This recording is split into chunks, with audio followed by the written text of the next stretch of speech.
some reason, Jerry Jeudy's name keeps popping up. Cortland Sutton, obviously, because of age, is getting a little older, is popping up. I don't think any of the running backs are available. And defensively, we've seen them make 2 cuts or departures, if you will. Frank Clark, gone. And then I just forgot his name.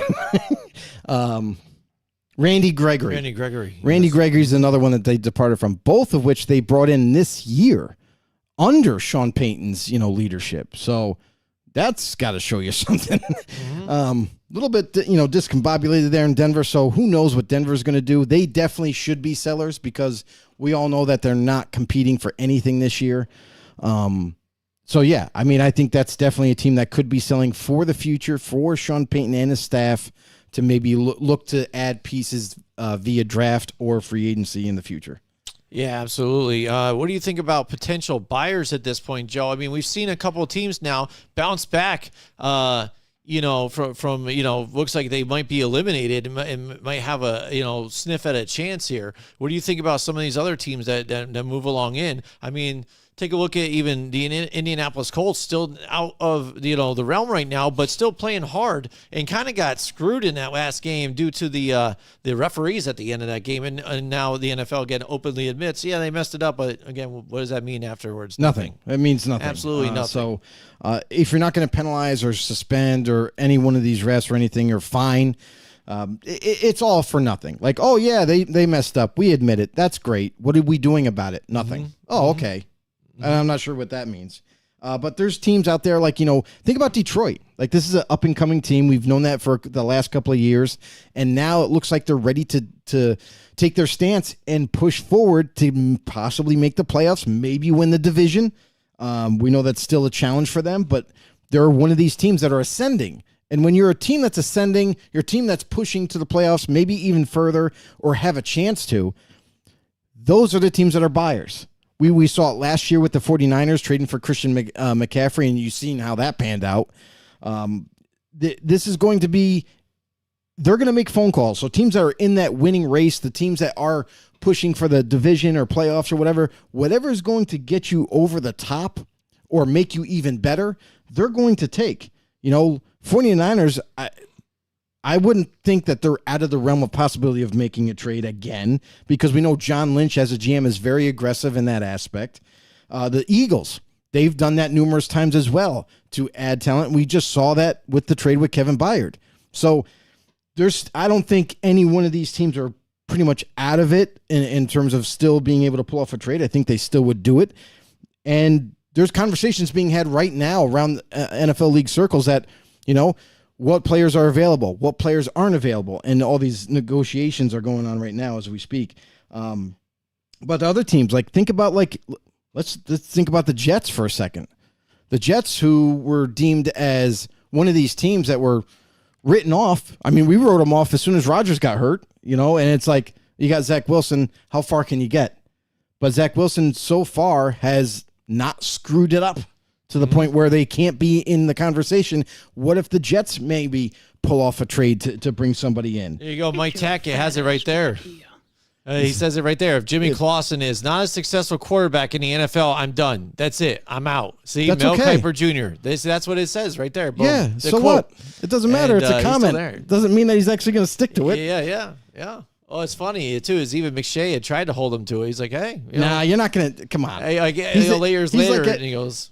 Like Mel Kiper is like the legendary icon of drafting. Like, you're not getting rid of him. You know what I mean? It's just like, one of the Tonight Show guys that have been around too long. They've been there for 30, 40 years. But, hey. It's like Terry Bradshaw right now on the Fox thing that they do now. He's terrible. They just hand him stuff to read on occasion, and it's absolutely terrible. He can't even read it correctly, and it's just embarrassing at this point. Yeah, other teams too to talk about that might be in the realm of possibility of buying is Cleveland. Cleveland might looking to bring in someone else to kind of push them over the hump to get them over this division and be able to pull off that. Jacksonville, I don't necessarily think they need really anything, but there's these teams that are kind of on the cusp of winning, on the cusp of getting to where they want to be for the playoffs or even getting themselves in a position to just make them better all around, those are the teams that are buyers right now. Like, you're not going to see teams that are like on the lower tier of things, like just like we mentioned, Denver, like Arizona, you know what I mean? Like the Chargers even. The Chargers have been very, dysfunctional. They haven't been what we thought they were going to be. We thought they were going to be better. They're still not there. So I don't expect them to be buyers either. So if a team comes along with the right, in terms of compensation, the right, compensation for a certain player that they're interested in, then we might see more trades. But usually before the trade deadline, it's not that chaotic. It's not like the NBA where it's in hockey, where it seems like there's all kinds of trades happening before the trade deadline. But we'll see. I still think that as we get closer to week 8, there may be another trade, maybe 2 at tops, that might actually end up happening. But we'll see. All right, we've got Zach Dooley's in the house with us tonight. Hey, what's going on? Hey, Zach Dooley, welcome, know-it-all. He said, Joe, that's the best costume you got. Horns, you got better. You got better than that. And how about the Pats last week? Let's go. There you go. What's funny is with them, it's like even if they were sellers, they only have a few that they would probably sell. And then I'm afraid that they would mess up the draft anyway. So what's the point at this point for that team? So it's interesting what will happen after this season too, because I think there's decisions to be made by Robert Kraft altogether on where this franchise could be going. And then even Belichick at that point, whether he wants to keep going and be there for the rebuild and do what. Oh, well, that's already been confirmed. He just signed a multi-year deal extension. So, he's not going anywhere. And we thought he wasn't going to go anywhere. Everybody else out there in the mass media was reporting, oh, well, could this be it for Bill? Is it time for him to go? Is he going to get pushed out by Robert Kraft? It's all bullcrap. Like, you can't tell me that you're going to get rid of one of the best head coaches of all time. Like, that doesn't make any sense. So what New England does need to do, we talked about this before, about how Bill Belichick is wearing too many hats. He's the GM. He's also the head coach. Just let him be the head coach. Let him be the great head coach that he is, and give the GM position to someone that can run it. Listen, their most successful years was when they had Scott Pioli as a GM, when they had other guys that were taking on that role where Bill could just concentrate on being the head coach. That's when they were more successful. And everyone can point their finger and say, oh, because Brady was there. Yes, Brady was there, but when it came to the day-to-day operations for New England, it just ran smoother. You started to see how New England was finding talent in the draft. They've been struggling since Bill took over that GM spot. So they need to kind of get everything back in order in the front office, get a GM put in position, and then I feel like they'll be able to turn things around that way. All right. Yeah, absolutely. So, yeah, there's, buy, sell. Let us know in the comments what you guys think, too, if you think your team's buying in or you think they should, or if you should sell, and what do you think the plan or game plan should be at this point. Also out there, I mean, it's our Halloween special, so let us know also in the comments, what's the worst thing you ever got on Halloween night when you went trick-or-treating? Everybody has that house you go to that's actually terrible, and you're like, man, these people are terrible. They give out terrible things. I got a ball of lint, and this is garbage, so we're going to egg them next year or whatever. Let us know in the comments what you guys think out there. All right, so, Joe, I mean, we've been doing this thing this year for now 6 years now, so it's the segment everybody loves around this time. It is now time for Trick or Treat. All right, so what we do here is what we end up doing is it's put some one-liners down there. So basically some bold hot takes, I guess, if you will, you want to say. And we're going to go through and everybody play along with us and say whether we think it's a treat, like we like the idea and we believe this hot take, or if it's a trick, like, yeah, I'm not buying that whole thing. So let's go right into the first one. We've got the Deshaun Watson deal is worse than the Russell Wilson deal for the Broncos. What do you think, Joe? Trick or treat?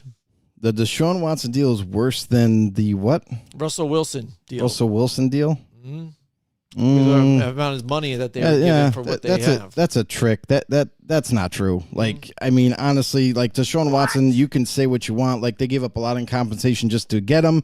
They and they're still obviously, he's still young. He's still going to be able to play, multiple years for the Cleveland Browns. And the only upsetting thing right now is he's hit a speed bump. He's got an injury to his rotator cuff. He's not being able to throw the football with absolute comfortability and all that. So he's going through a little bit of a rough patch at quarterback. And yes, when he first returned last season, he looked like absolute dog shit. Like, you can't sugarcoat it. Like, he just wasn't accurate. It seemed like he was off, and the chemistry wasn't there offensively. But now, then you take the following year. Like, he started to look a little bit like himself, not in his, Pro Bowl years, but he looked a little bit like he was getting better at least. So there was a little bit of, kind of elation for Cleveland to say, okay, well, he's not where we want him to be. He's not Houston Texans quarterback level yet, but let's see if he can continue to get better. So I think Deshaun Watson, that whole situation there, I know it's tough for Cleveland fans. I know it's tough for people that are fans of Deshaun Watson, but you have to have more patience. I know it's a kind of a ridiculous statement to make, but guy hasn't played 2 years of football. Guy is not in phenomenal football shape like he used to be. The guy just came back and not only on a new team with new players, but also got thrusted onto the football field in hopes of him becoming what he was before in Houston. Like, he was a dynamic quarterback back in Houston, but had no offensive line, had no real running game, had Brandon Cooks as his number one and only real receiver, and he was able to pull off some enormous feats then. Now you're expecting him to come into Cleveland and be that same guy after not playing for so long. I think that's a little absurd. So let's give this guy a little bit more time to kind of really fully evaluate him and get him back in the swing of things for Cleveland. But it's not going to happen until he gets healthy. All right, we've got Greg Schreiner in the house with us tonight. Hashtag know it all. He says treat. He thinks it's a treat, Joe. I mean, you look at Russell if you Wilson. look at the two together, I would have to say, it's tough because with the Watson thing, because of the injury and the fact that he hasn't been in there and he wasn't all there like basically last season too as well, only half the season. Well, he was suspended half the season. Yeah, so he wasn't there It's half different. the season here. A little slow start. Yes, I get it, but I think the Broncos, they kind of expected to be something that they weren't. Kind of like, hey, Russell Wilson's the key that's going to get us over the edge. Yeah, Here that's we go, what they and this thought. is going to be the thing. So let's buy in on what it was. They were sold a package of goods that they already kind of knew what was already there. So I could say that maybe it could be a trick because of that. But you really got to take a look at the Deshaun Watson thing and say, hey, this team. We've been listening and hearing how this team is kind of built to win even right now. We went through it like when they went and grabbed Baker Mayfield. They had Odell Beckham Jr. and everything, all these weapons, Nick Chubb and all this stuff. The defense is primed to where you need to be even right now. And the fact that, he wasn't playing as well started to kind of come back a little bit.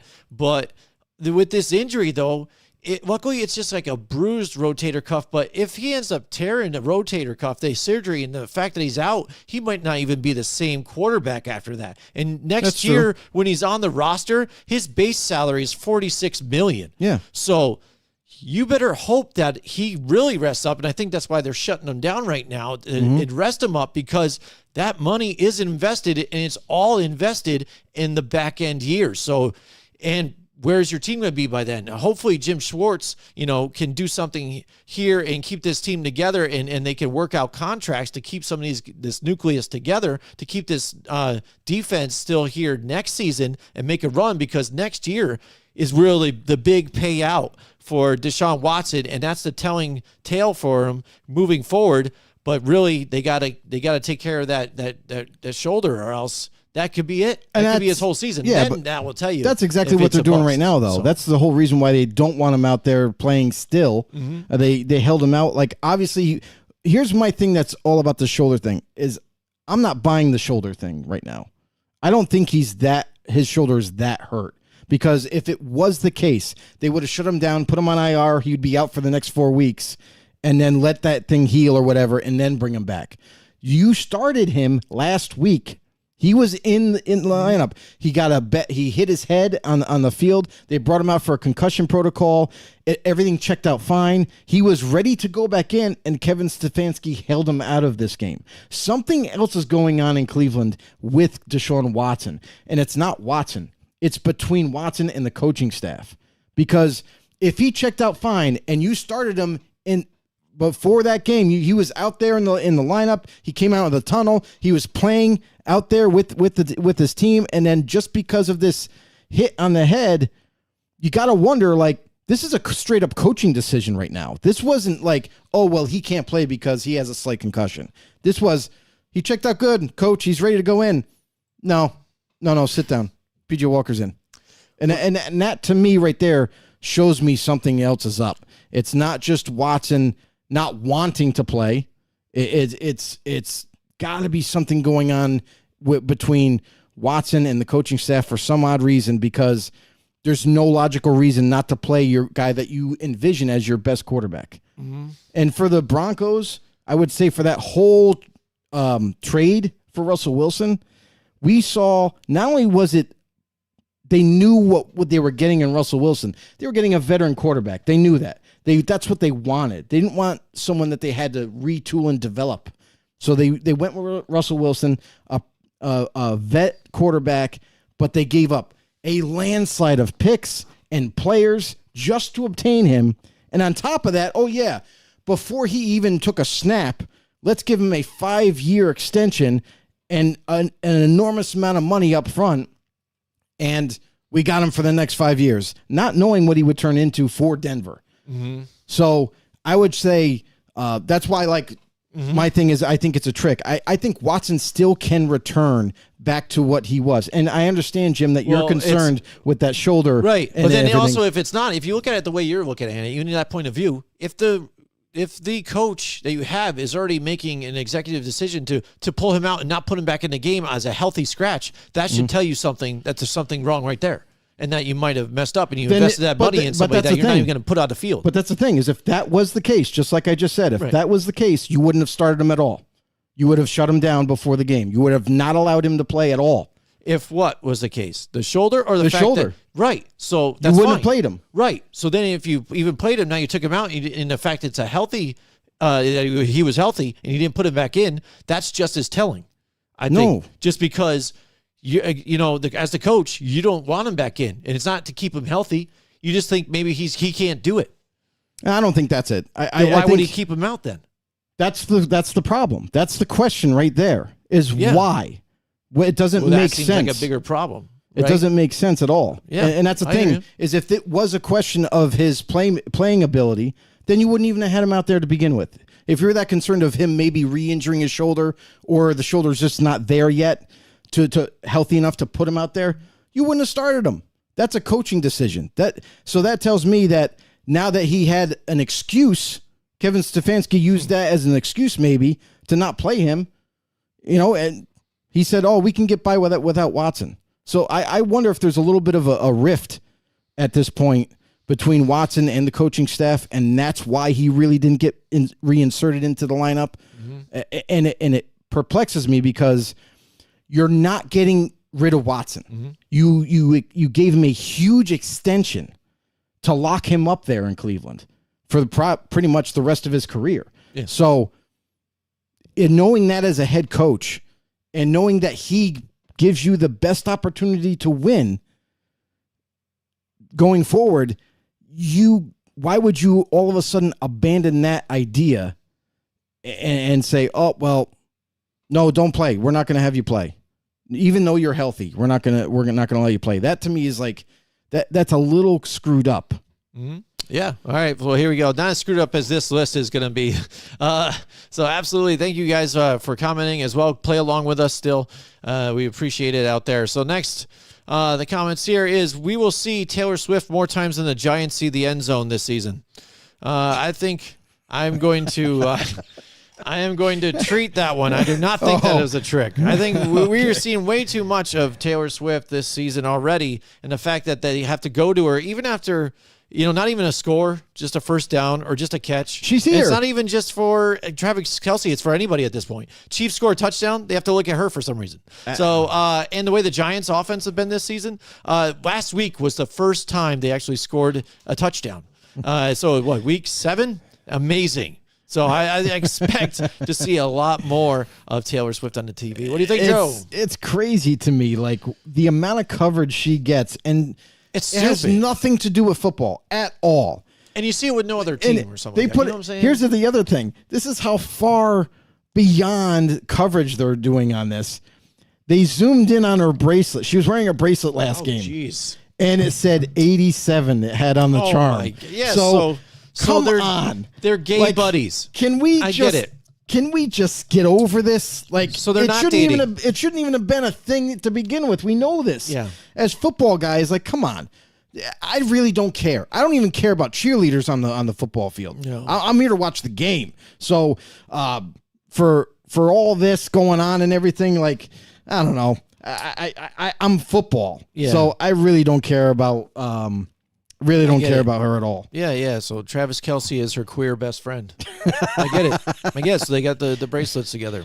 It makes sense now. That's why we all don't know, right? I just can't wait until the she way he comes out with. dresses, I would not be surprised. I can't wait until she comes out with a song about him. Yeah. He dresses like he follows pop music, like he really listens to all that music. Dude, he showed up. he looks like a in- Backstreet Boy. He literally showed up in just red sweatpants and a red hoodie with a white t-shirt. That's how he showed up. Not like, how a That's lot of even players. normal. You should see the other stuff he dresses Yeah, up in. no, Like, I know. seriously, scrunchy socks But- and ripped pants and a weird bedazzle shirt. What the hell? Okay. All right. Never mind. All right. Next, go into the list. Trick or treat. The New York Jets will make the playoffs this season. What about that, Joe? Will the Jets make the playoffs in this Ooh, tough that's a good one. AFC matchup here? But I tell you, their road, the hard part has kind of passed them already, and Yeah. they beat a lot of Yeah. those tough teams. That's true. That's look true. at the teams that they've already tackled at this point, including AFC or divisional, rival here, the Buffalo Bills here. Yeah, I mean, and that's an interesting thing, right? Like we've talked about Zach Wilson numerous times about how it's going to be basically up to him.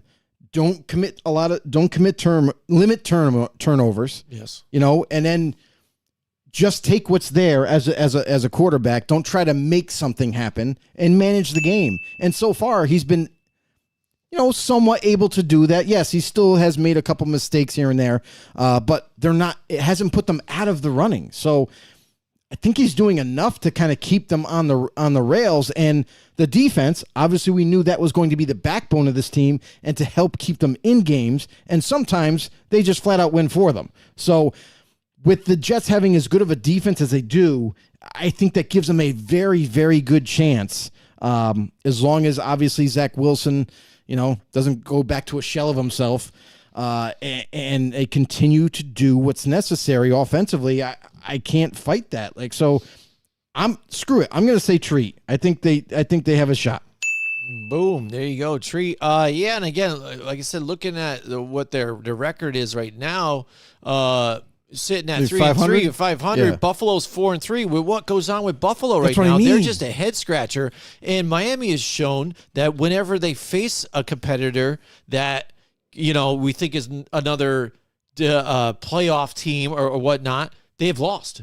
I'd say this about that is I don't think, to me, that's not The narrative. that's not That's how not I how you see envision it. them. Yes. Is because the Eagle game, what we didn't take into factor is they were missing 3 starters on offensive line, and they didn't have either or of their starting corners that we thought was going to be available. We thought Xavier Howard was going to be in that game. We thought Jalen Ramsey was going to make a return for that team in that game.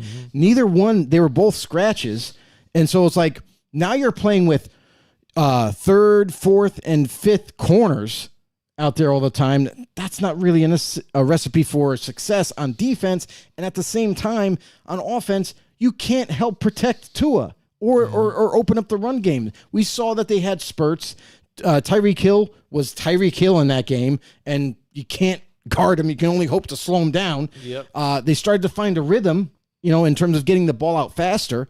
Defensively, I would have liked to seen a healthier Dolphins team against that Eagles team, because if you had both of those corners and that pursuit that the Dolphins were getting up front after Hurts being able to shut down that run, multiple times, it would have definitely changed that game. So I think right now for me, like the Dolphins, they're close, but they definitely need to be healthier to compete. Yeah, I mean, I can hear you there on that one, but with the Jets making the playoffs, looking at these divisions outside of some of these, it's close. It's close because some of the divisions are close enough that maybe not exactly a losing record could do it, but actually, to tell you the truth, that's the only division, the AFC East. The other ones, I think the leader will take off and run away from the rest of the pack, and the rest is in the rubble. So you can be near 500 and make the playoffs in this one. It's just, what are you going to do going forward? So before we go any further, doesn't that kind of show you like what we've talked about last year about the parity in the league and how much closer it's becoming? And that's why you're seeing a lot more teams, like even this year, a lot more, everything is closer. Everything is like 500, a game behind, a game ahead. Like it's so much compacted now in terms of these teams so being able to compete. They're duking them out in these close games, and some are just upsets. By the We've deciding seen of them. how many upsets we've seen the past thus 2 weeks far. was all upsets. Exactly. I tell you what, halfway through the year. Yeah, I might go on a different rant about that whole thing because again, my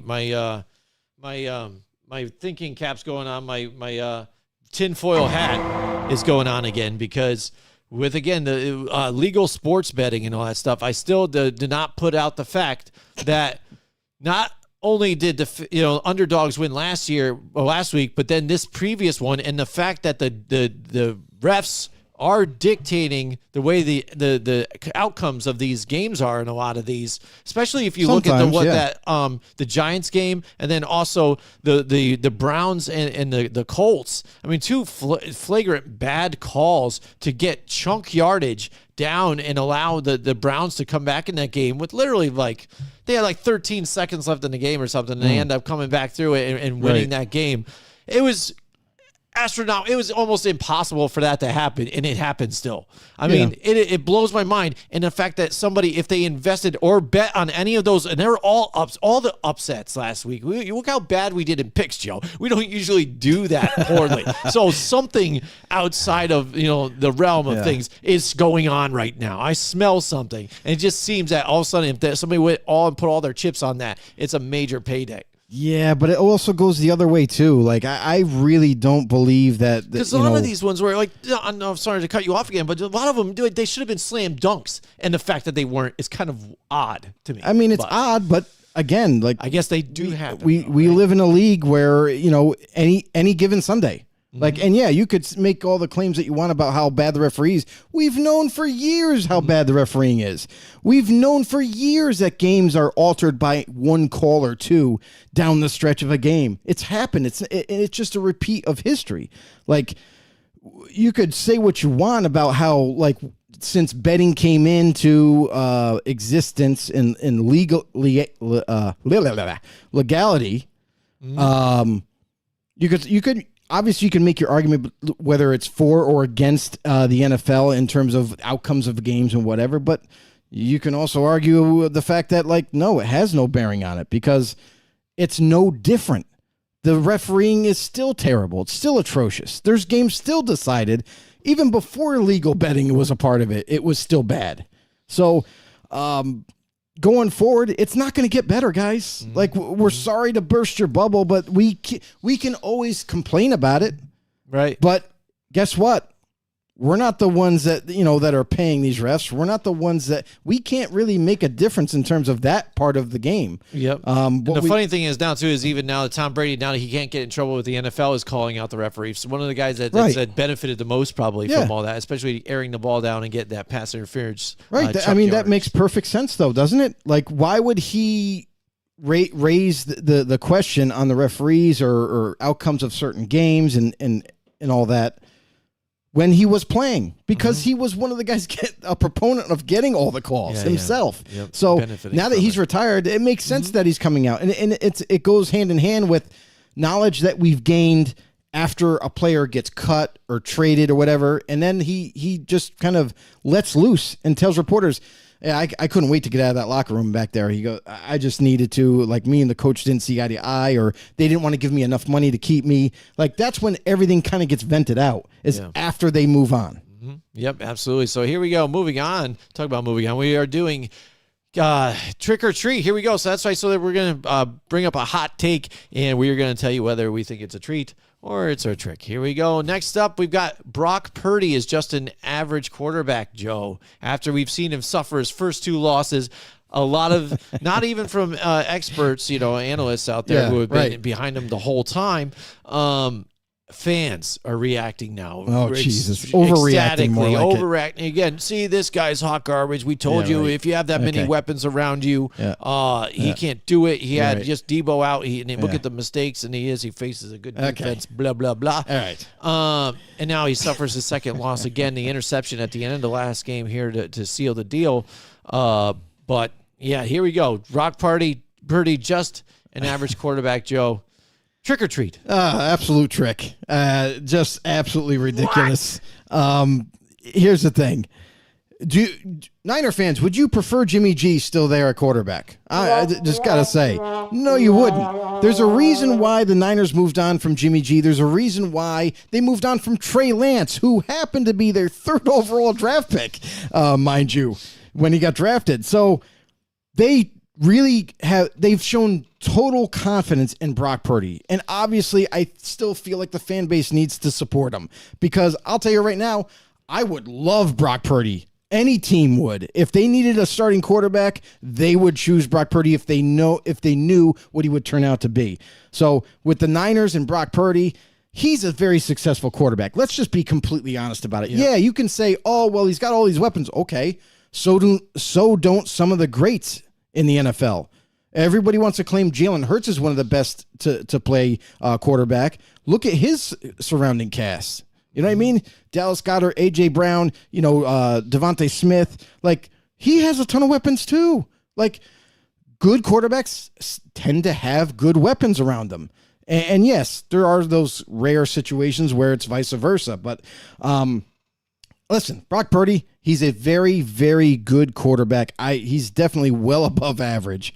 And if you were to say elite, then no, I probably wouldn't say elite. But we've seen evidence of him in his young career of helping this team drive down the football field, scoring drives, win after win. So I think that's a little bit of a trick. I think people need to calm down a little bit. You're 5-2, by the way. Yeah. It's not like all hell's broken loose and you're 2-5. Yeah, absolutely. And it is, everybody's quick to hate nonstop once it starts going bad. Guys aren't perfect. And even, I'm glad to even see the analysts aren't backing away even on this. I mean, yes, maybe they bought in a little too much on some of the things, but basically what they are all saying, which I am in agreement with, to an extent, is that, in fact, this guy wasn't even expected to see the field whatsoever as winning the way he was. So everybody needs to rewind it back and say, actually, because of even in the injury, this is seriously only his, so many with game, just a full complete season basically at this point. Yeah. So, the last pick in the NFL draft, starting, and winning that long until just now is still an impressive feat. He's going to have his ups and downs. Mm-hmm. Look at it this way. As a New York Giants fan, add like 2 or 3 more seasons of a worse record and still not knowing what the hell your quarterback is, like Daniel Jones, and then come back and talk to me. You know what I'm saying? Because, again, you saw what Brock Purdy is able to do right now. Would you want to trade straight up right now, Brock Purdy for Daniel? Right now. Okay. Again, he's shown me that he can do it. But, when it's crunch time and you got, moments to go, he was trying to make the right thing happen because, one, they had no timeouts in this last game here, too. Yeah. So he had to try and make a play. Mm-hmm. Just the guy happened to be underneath it and jump the route. It was kind of the right throw to do. Right. But again, you're in those positions. You got to get it done. But before that, it's about game plan. They weren't able to run enough in this last game here. And if 1 or 2 different points, Moody made the game-winning field goal because he marched them down to get the game-winning field. If he makes that, this narrative's already thrown out. Yeah, we're not talking about this. If Addison does not rip that ball away from Ward at that point in this game too and rip off that huge touchdown, that would have been an interception right now. And if he knocked it down, that's 4th and 20, I think it was, or something like 4th and 23. It would have been punting. It's a punt. And that changed the whole outlook of that game, too, as well. I'll tell you right now, it's all about situations. Absolutely situations. And Jordan Addison made the most of them. Absolutely. I mean, that guy, I criticized him coming out of the draft. I mean, I'm going to be completely honest.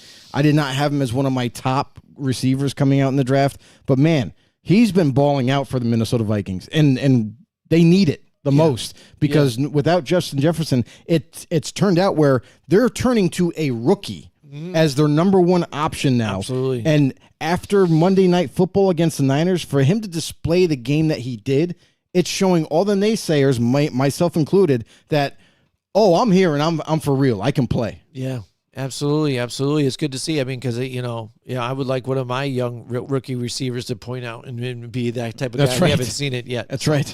All right, so here we go. Next, so we're playing Trick or Treat. By the way, I'm going to be a trick on that one as well. The best team in the NFL is not the Philadelphia Eagles.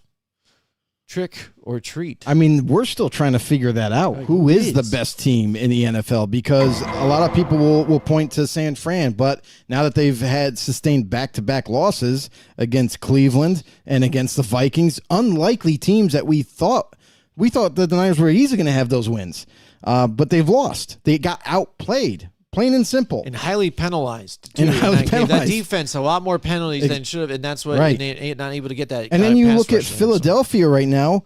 I'm sorry. It's not all what it's cracked up to be in Philly, especially offensively. Defensively, they're playing like gangbusters. But offensively, we're not seeing the same offensive prowess that we saw a year ago. And that's got to be attributed to the better defensive play calling by some of these defensive coordinators. They've got a whole bunch of tape on Hurts right now, and it looks like they've made slight adjustments to their schemes when they have to play him, and it's hindering him. Like just you mentioned, Jim, there was like all these different media outlets were showing that I've got it up right now, Joe. Yeah, why don't we'll pull that up right now? Yeah, absolutely. Here, 2022-2023 comparison. After the first 6 games last year, completion percentage 66.8, 1,514 yards, 293 yards rushing, 6 touchdowns, 2 interceptions, only in a rate of 98.4. And if you look ahead here at the 2023 season, after the first 6 games here, completions percentage 66.2, so a tick off. Passing yards a little more, so they've asked them to pass more. The rushing yards are down a little bit, but the key point here is your turnovers. 7 definitely. touchdowns to 7 INTs, which makes his rate now an 84.7. So a drastic drop right there, a massive drop here, and it is the fact that Jalen Hurts, he's seeing things a little differently, getting a little confused more, making those turnovers, and the fact is, key moments in the game. You saw it in the game, what was it, against the Jets, I think it was here, when they have control of the game. The ball is in their court. And if you just run the ball, you tick the clock a lot down, and then whether you make the first down or not, you're just running the clock down. Right. Instead, they go for a passing play, which I think is just stupid all in general. But when it's not there, why force the throw and not just take off and try and burn the clock even a little more? You know what I mean? The Jets did not have any timeouts at that point.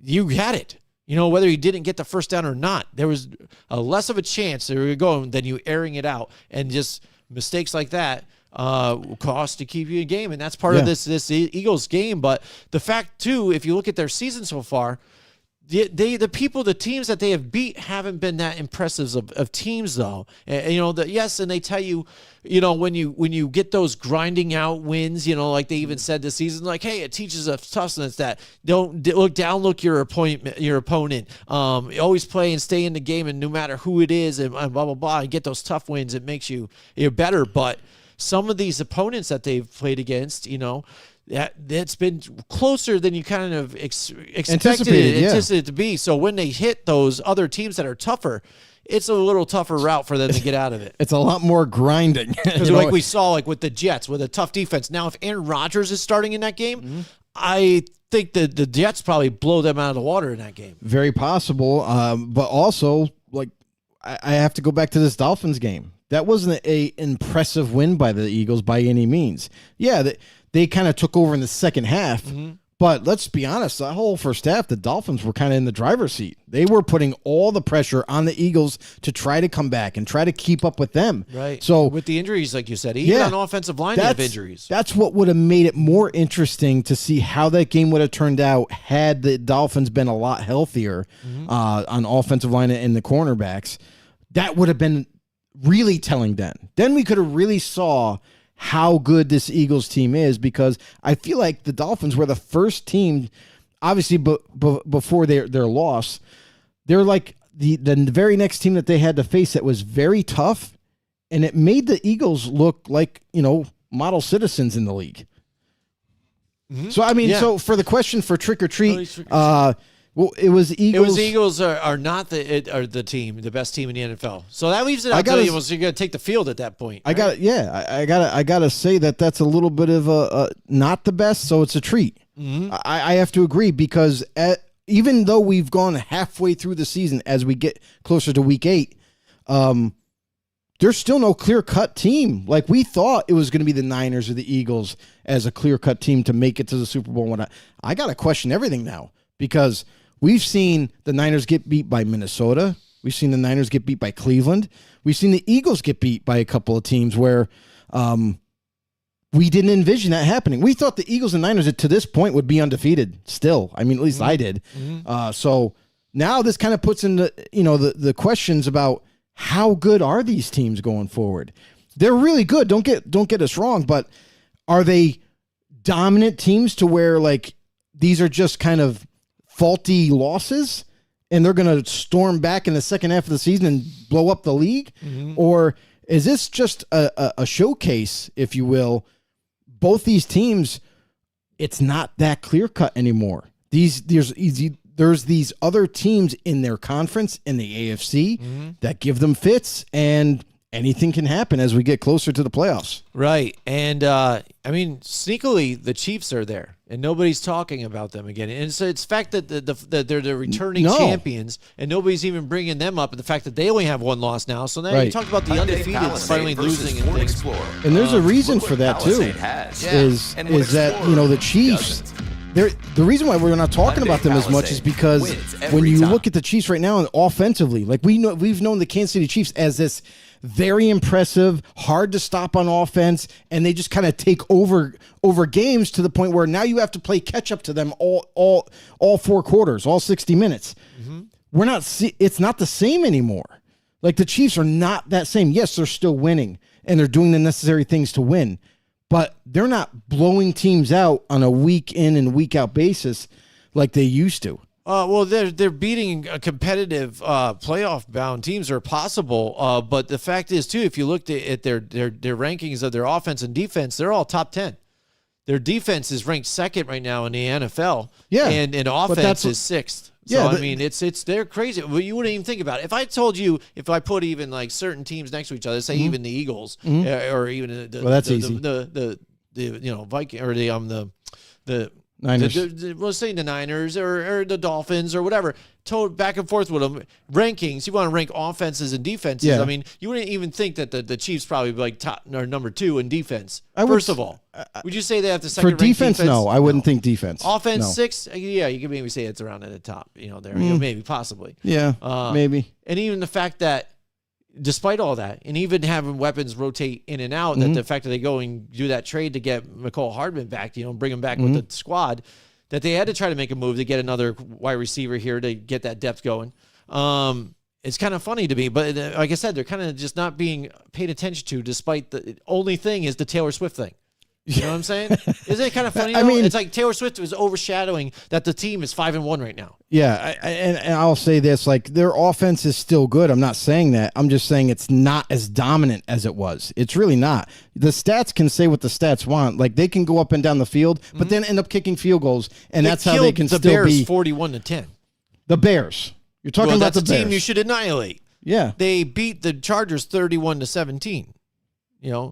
Broncos, a tougher game, 19-8. And things like that. That's still and the Jags again are sitting 5-2. Yeah, 17-9 even too. I mean, okay, so a couple games they had blowouts. But even again, like pretty so good. I mean, yeah, but that's what I'm saying is like they're not impressive. They're not as dominant as they were before.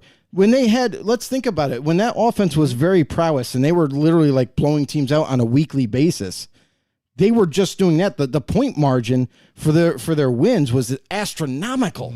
Like they were seen as, like we talk about this year, what is the best team in the league? They were seen as the best team in the league. And everybody was talking about them. Why? Because they were blowing every team out. Even if it was a good team or a bad team, they were being talked about. Now they're not, because it's not the same.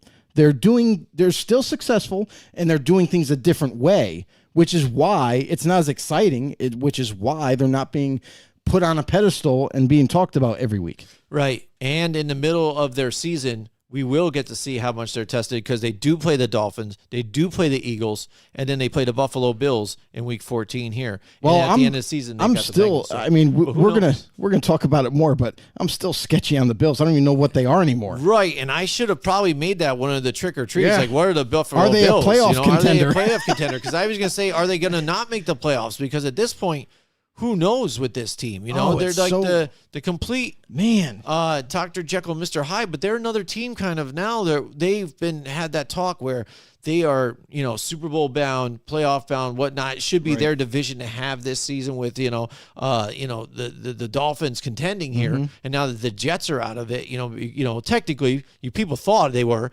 because there was no Aaron Rodgers, but now even him, we all thought him that doing his special treatments, whatever that might be.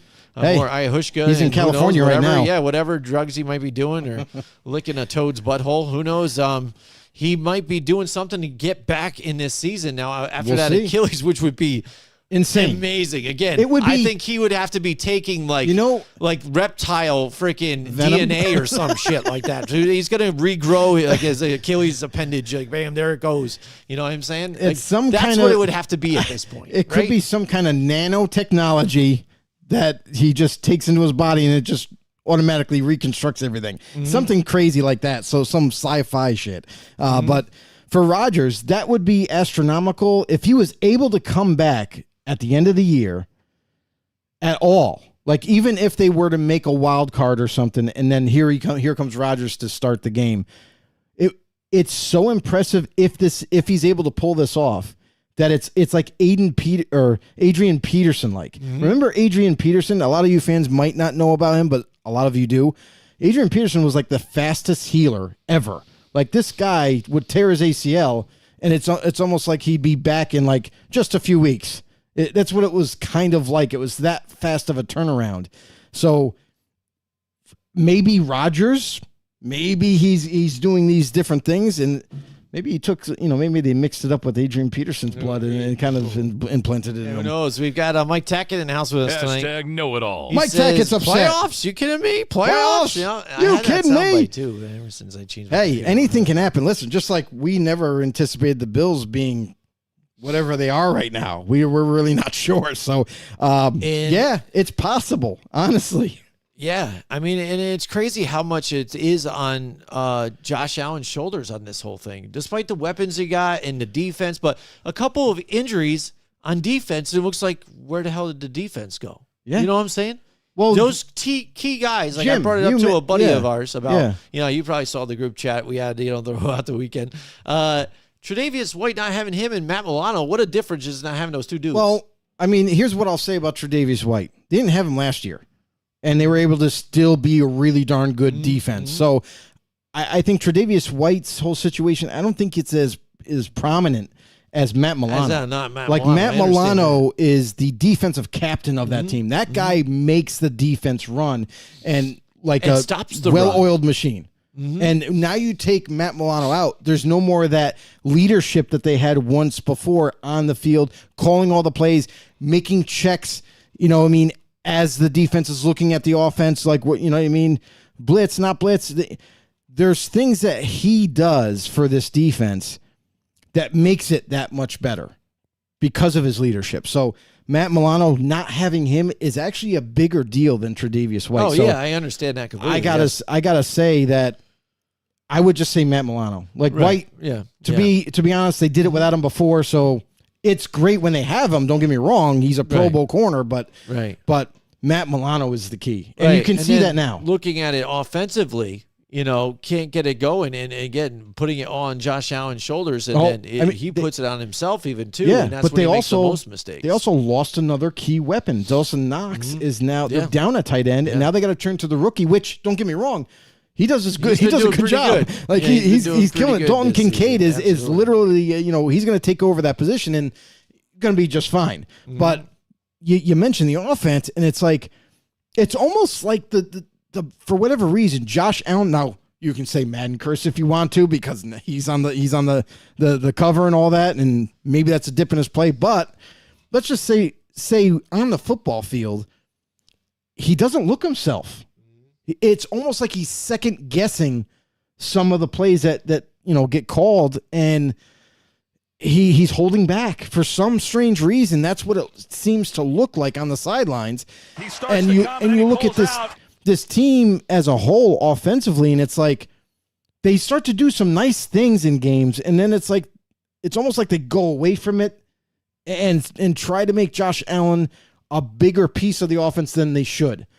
Like it's like they like you just mentioned, like they put a lot of pressure on his shoulders to be the guy. Well, you have these other weapons in Diggs and Dalton Kincaid now, and James Cook is thriving. It shouldn't be all on Josh Allen. It shouldn't be throwing as much as they do, and you got to wonder, like, you need to get back to like a well-balanced offense. You need to get back to getting the backfield more involved, not just the passing game, but also the running between the tackles. So I feel like they're still trying to figure some things out. And yeah, they have some injuries that they're dealing with, but so doesn't every other team.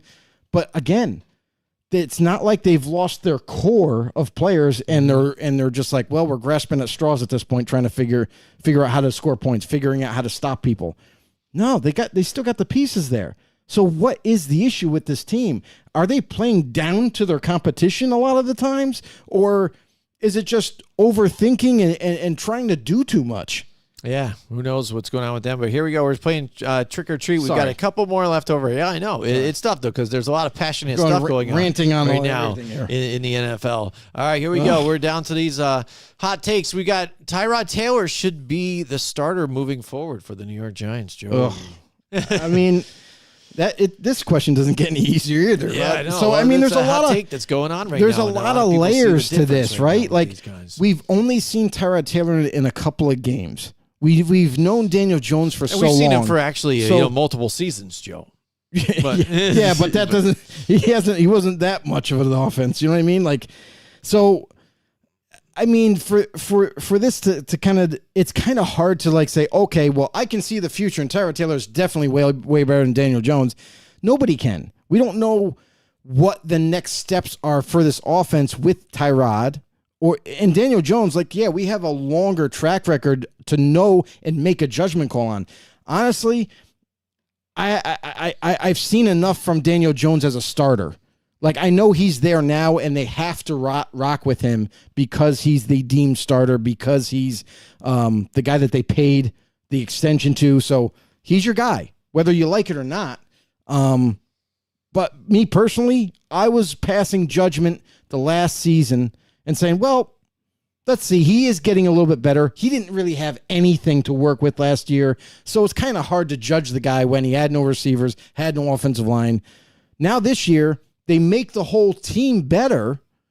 Offensive line is improved, more weapons at his disposal, and Saquon Barkley's there. You're thinking, like I'm thinking, like, man, this Giants team could take a real big leap now. We've seen what they could do with nothing. Now that they have something to work with, Daniel Jones should be much better. But we're not seeing it.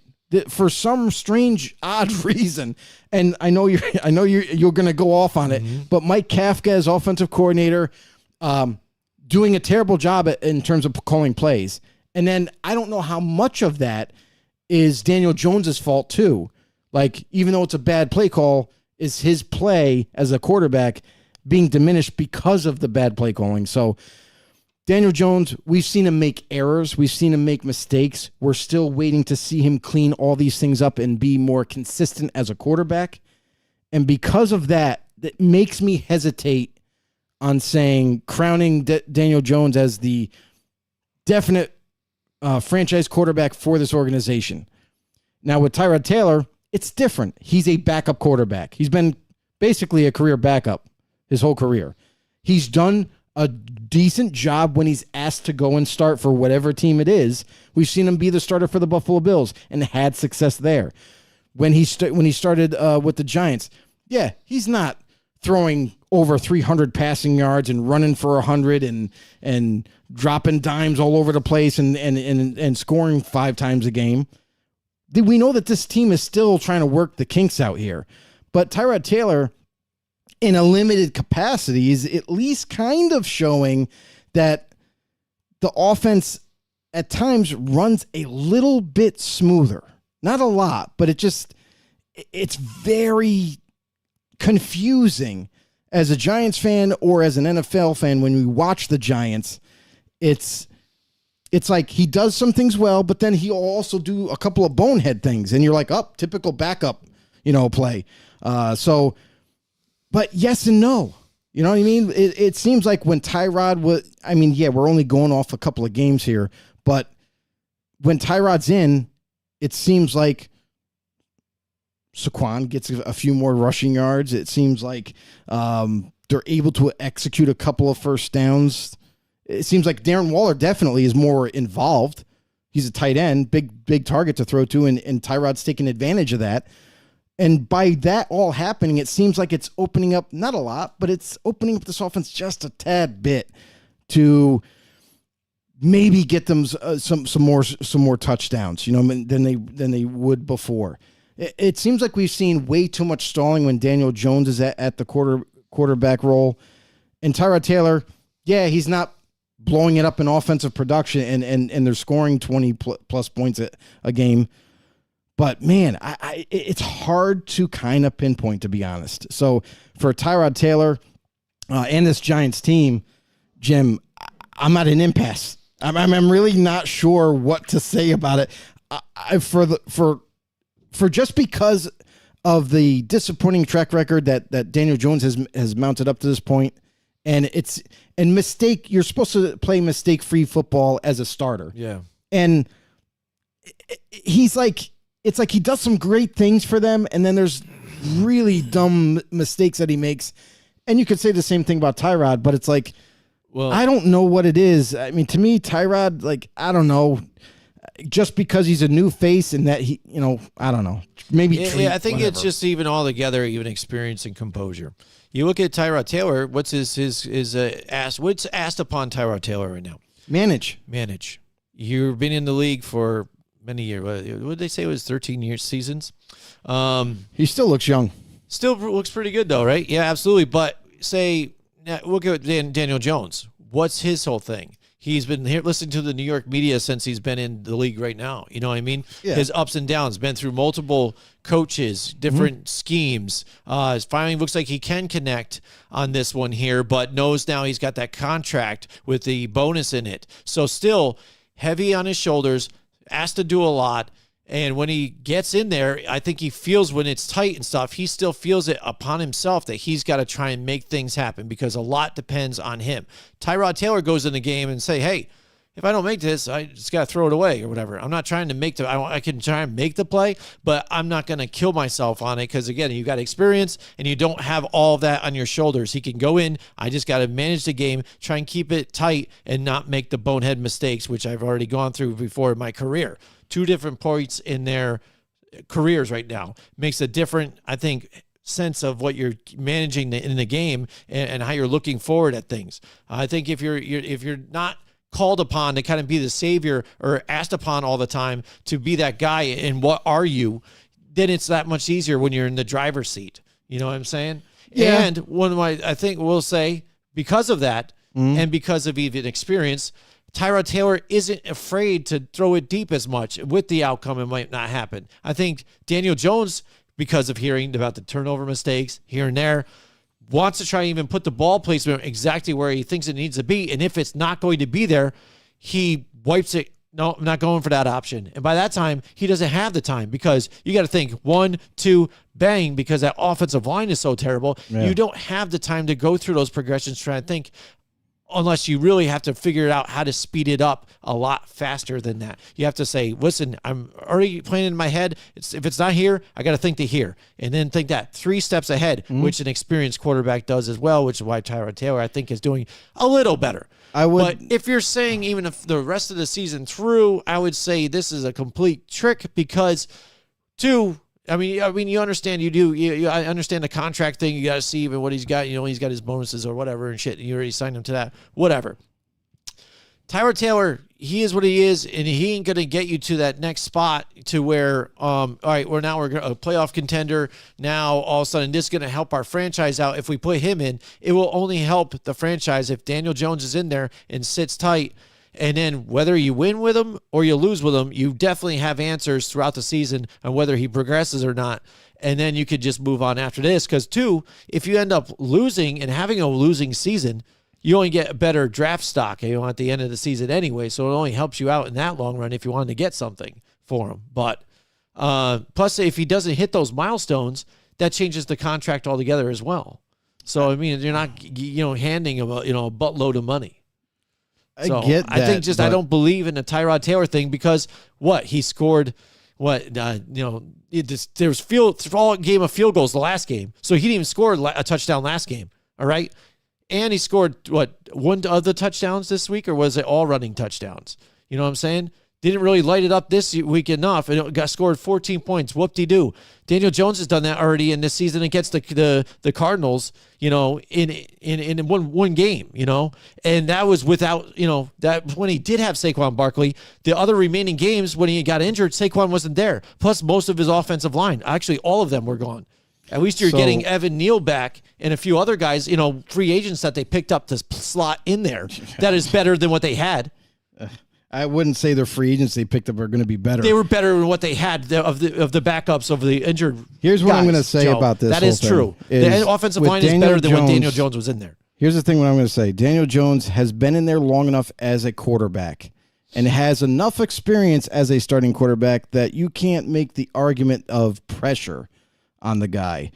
The guy has been there, done that to this point where he's had all the pressure since he was a rookie. And now that you have just like you mentioned, like now that he's starting to get comfortable with this offense, everybody was thinking that this Giants team was going to take off because now that they've added and it kind of like almost in a sense overhauled the offense and improved it into a certain point where now you're expecting Daniel Jones to take another big step as a quarterback and make and really kind of grow. But what we're seeing is not as much production as you would like to see at this point in his career. He has this long extension. Now, that alleviates pressure because now you're not worried about losing your job. Last year, you could say, well, he had a ton of pressure, and he overcame that pressure because despite all the criticism that he had last year, no weapons, no offensive line. And for him and Saquon together to be able to do what they did on offense, are you kidding me? That's production. That's showing you that, like, okay, that gives you confidence that maybe he is a guy. That's why he got his deal, is because he was able to overcome the odds last season. And now that you've had this long-term deal, you're pretty much sitting pretty now with the Giants. You're not going anywhere. They're not trading you the next season. Even if you have a bad year, they're not going to get rid of you. But for Daniel Jones, this is an opportunity that you have more weapons. You have, and I get it, like a worse offensive line than last year because of injuries. Yeah, because of injuries, but injuries you can't account for anyway. So, statistically, you can say, yeah, the offensive line is worse than last year and all this other thing. But when he played with a terrible O-line last year, not as bad as this one. I mean, you can say it all you want, but listen. He was able to overcome odds last year, and that was with no weapons. So now that you have weapons, get the ball out of your hands quicker. So you might have to take more of a Tyrod approach, and you're not going to be able to sit there. And I've watched plays where he's held the ball way too long, thinking that he has a better O-line, which he doesn't, and he knows that. So for Daniel Jones moving forward, he has to basically you gotta work with what you have. So as a quarterback, as a leader of this team, going forward, like, you're not going to have a lot of time, especially when you don't even have your starters all fully healthy and up in front of you, that now you're going to have to throw the ball. You're going to have to take the check down. You don't want to. You're going to want the play is supposed to go to Darren Waller down the post in the middle or up the seam in the middle of the field. You don't have that time. Even though he's wide open, you just can't. You get sacked by holding on to it. So as a quarterback for Daniel Jones moving forward, he's got to do a better job of just get the ball out of your hands, bro. You don't have the time. You just don't have the time with what you have. So work with what you have. And I feel like Tyrod, yes, he's a backup, hands down. I'm not saying that he should be the starter going forward for this Giants team by far. I'm saying that he has given them a little bit of a spark in terms of deception from the defense, because every defense is planning to play Daniel Jones. Tyrod Taylor is now inserted in the lineup. It's a different quarterback. He does different things. He doesn't try to make a play happen, like you said, right? Mm-hmm. So he'll just take the check down. Yeah. And maybe that ends up being a punt, but it's not a turnover at midfield. You know what I mean? Because Daniel Jones might have held it on too long and then ends up fumbling because of the sack. He's just getting rid of the ball because we've already said Tyrod Taylor is a managing quarterback at this point in his career. He's not a difference maker. He's not a starter. But maybe that's what Daniel Jones needs to be, because he's got to be able to have the awareness to be like, hey, all right, I don't have Andrew Thomas. I don't have half my freaking offensive line. Maybe even all of them are out this week. Yeah, the running back at the position at that time, right, too. Exactly. So you got it. You didn't can't have hold on to Wan'Dale Robinson most of the time either. I know, but here's the thing: is you got to play with what you have in terms of personnel. Like, you got to know as a quarterback coming in that Daniel Jones got to know better than anybody. Is that, all right, I don't have my guys, so I can't hold on for the big play, even though that play is going to open up, and I know it. I can anticipate it. He's going to be open, but you don't have the time to do that. So you have to be able to just take the checkdowns.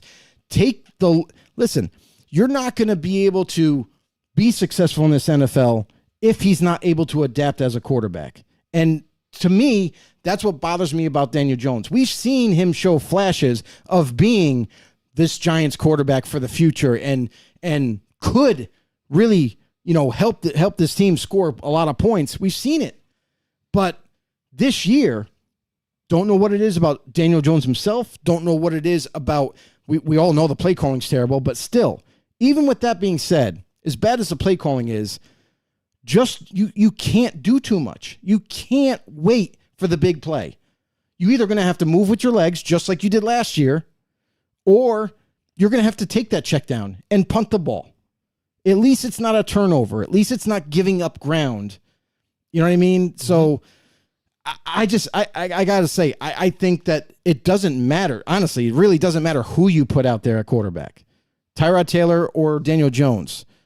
But Tyrod's a different style of quarterback because he's not going to push.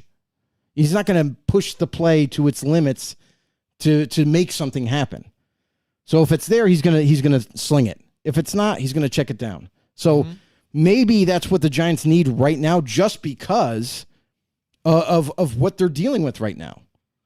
They don't need someone to make a play happen. They just need someone to just manage the game at this point because of their lack of offensive protection. Mm-hmm. All right, man. We've got a really good, I think, trick or treat this week. We're going right into on it, all of man. these. All of them. They've been real conversation starters. If you guys have something you want to say, commend Jim right here because he came up with all of these. Ooh, I bring the smoke, Joe. I bring the smoke. All right, there's the last one now for keep I almost said keep or sweep. How about that? Other great segments. Here we go. Wrong trick segment. or treat right here, Joe. The Detroit Lions are a legit contender. Oh, yeah. Boom, that's it. That's the smoke. Legit contender. Yeah, that's a treat, baby. There all you the go. way. I mean, listen, that was probably the easiest one. But here's the thing is the Lions. We expected this team to take another step forward as an organization, and they've done it once again. Mm-hmm. Like, the offense is as good as it is. We still see some limitations from time to time, depending on who they're playing. But then defensively, I feel like the defense got even better to the point where now the defense is actually helping the offense out. So they're helping get the ball back sooner, quicker, and it gives them more opportunities to score. So the Lions have really kind of come into their own. We saw this team a couple years ago as an ascending team. We didn't know how fast they were going to get there, but man, Dan Campbell in the Lions, he's got them, feasting every single week, and you can't think otherwise, but this team is on the up and up. So it's a treat for me. And we talked about this in the offseason about how this team is on pace to compete for the division this year. And they are. Yeah, no, there you go. There's the trick or treat for this year. But the Lions, the thing is, I think what happened last week is, what do they know? All right, they look at Lamar Jackson like, what's our deal? We have to try and we have to contain him. So what I think they did was they overplayed themselves and kept, like, all of them kind of reacted to it. It wasn't like they kept one spy on Lamar. It seemed like discipline. He just told all of them, hey, we got to stop this guy. So it seemed like each one of those guys was like, I got to stop them. So they stopped doing their assignments. Right. And he made them bite on it every single time and just dink and dunked it all over them. And it just embarrassed that defense. And to the Lions, as far as their defense goes, when they have to face teams like the Ravens, how physical that they play. And Detroit plays physical too. We're not saying that, but Baltimore is known as a very physical team, and at the same time, they have some dynamic weapons, and one of the biggest ones is their quarterback. So for the Lions going forward, they got to figure something out to where they have to have the ability to play man. And I know that they predominantly play this like cover 2, cover 3 zone a lot, and they like it, and it works for them. But when you get into these situations where you have a playmaker like Lamar Jackson, a guy that's kind of off script type of quarterback, like a Patrick Mahomes, where he kind of just makes plays happen. Lamar does a similar thing, and it throws that whole defensive discipline out the window because, just like you said, guys are like, oh, no, we got him. And then plants his foot and goes the opposite way, and then everybody's out of position, and that's what either he takes off running or he can throw the ball wide open to a receiver because all the defensive play has broken down. So the Lions got to get better at this, and they know this. And this is a good thing for the Lions going forward is, yeah, they might have gotten dominated in that game, but it's a good lesson for them to have when and if they have to face them down the road. Absolutely. All right, here we go. Joe, you know what time it is. It's the segment we brought back this year again. It's time for Joe DeCapita's decapitation. Banned in most countries, but not here. It's time for your decapitation. All right, Joe, tell us what it is. I got to say that this week was tough because I watched the first 3 plays, and this one kind of stood out because just a perfect form tackle by, was it Cam Ward? Was that his name? Cam Brown. Cam Brown. Cam Brown for the Giants on special teams.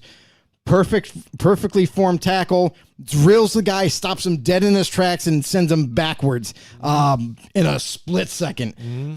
Just a tremendous hit, a tremendous job by him on special teams. And there was others that I really debated on putting in, but there was a couple of different variables. Like Witherspoon's hit. Even when they're penalties, you don't like to keep it. It's not really that. But here's the thing: is I look at a lot of different things. I look at physics. I look at like how the person's. So like Rondell Moore, right? Witherspoon's hit on Rondell Moore. Very physical player, loves to hit people as a corner. Came up and hit Rondell Moore. Now Rondell Moore is like 15 ounces of weight. Like the guy is one of the shortest dudes in the NFL, one of the lightest dudes in the NFL, and Witherspoon just hit him and knocked him off his feet. Like send him, his feet were like upside down. Like it was crazy. It made it look like a tremendous hit. And it was a good hit. Not saying that it wasn't, but think about it. Rondell Moore, as light as he is, it doesn't take much to knock him out. You know what I mean? Knock him, upside down. So that was one of them. The other one was the Jackson hit on the Green Bay tight end on the sideline, where he got called for a penalty. It was a personal foul. They called it helmet to helmet. It was close to helmet to helmet, but this guy has been week to week headhunting a lot of players and getting fined week to week. Yeah. I think this was a point where the NFL might have mentioned to the officials reffing the game that if this guy is involved in another collision like that not only to throw the flag, but to eject him. And that's what happened in that game. but it was an Now insane the hit. 2-game suspension now. Yep. It was supposed It to be was a 4, and then got yes, reduced. got reduced. But Yep. that's the thing that I think teams are going to have to look at. And quite honestly, that's kind of where that whole rumor got spurned up about Sean Payton paying money, to take some big hits on people, to take people out. So who knows? But all I know is that Jackson safety for the Broncos, it looks like, that's what he's doing. He's just headhunting every single week. So he's going to serve his 2-game suspension now after the appeal. And he misses out on a couple weeks of pay, which is going to maybe open his eyes up to the fact that, yeah, you can still deliver hits, but just deliver them the right way. Absolutely. All right, that brings us to our picks competition. Last week, like Joe, we were talking about, we had a rough week last week. Here's the records right now: 59-48, 65-41. It's still tight. It's still early, and we still don't know what the hell is going on with the NFL and some of these teams. So I don't understand. It's all over the map. This one's going to go down the wire, and it's going to be interesting. All right, here we go. Tomorrow night, we've got the Tampa Bay Buccaneers and the Buffalo Bills. And like you were talking about, what is going on with the identity of the Buffalo Bills? Because every week I keep buying in. It's like, this is the week they're turning it around. This is the week they're turning it around. Exactly. But they haven't yet. And I thought, if anything, last week was the week to do it. This Tampa Bay team, again, I thought they were going to show out better even last week because, again, the way they've been playing. See, they dangled it just enough to let me buy in, and then now when I did, ripped the rug right out from underneath you. So this one, that's what makes this one tighter, because this is what both teams have kind of done to us. Yeah. I'm going to just make it quick and easy here, just because Tampa Bay still, they have some good weapons here. It is Baker Mayfield at this point. Buffalo, they do have the injuries here, but again, they're trying to right the ship. I think all together they will, and playing at home, I think, is just a big advantage for them. I'm going to go with the Buffalo Bills at home. So on a short week, this is really tough for a lot of teams, is the fact that the injuries that kind of pile up week in and week out. Tampa Bay coming into this game, I mean, potentially right now we're midweek, so it's kind of hard to judge, but Baker Mayfield is questionable with a knee. Chris Godwin with a neck. They're saying that he will play, though, against Buffalo, but that's kind of scary when you have a neck injury. Their starting guard is out. Vita Vea, their big-time D tackle, is questionable. And Kayvon Merriweather, their safety, is ruled out. So a little bit beat up after this Sunday. Going into Buffalo, definitely a tough place to play with the fans and how passionate they are. And I got to wonder, it's not going to be as cold as you would envision. Right. Yeah, so that's a positive for Tampa coming in. Buffalo, here's the thing. Bills are pretty healthy. Yeah, they got a couple of guys that aren't going to play. Like Dawson Knox, obviously, he's out. Ed Oliver's questionable. But, man, this is going to be national TV. And I feel like this is something that I've taken for granted on this, is that whenever there's national TV involved, both teams play at a higher level. I don't know what it is. Is it the spotlight now because everybody's watching or whatever? But this is where you got to pick your game up. And for Tampa Bay, they're going to – listen, I think that they're going to play Buffalo tough because they're not an opponent that they play that much. But Buffalo, on national TV, if you're going to turn it around, this has to be it. Because I'll tell you this right now. If the Bills don't win this game, that puts everything in question for Buffalo. Are they still a legitimate team to make the playoffs? Because it will not. The answer might not be yes anymore. So in this game, this matchup, I got the Bills in this one. Okay. All right, here we go.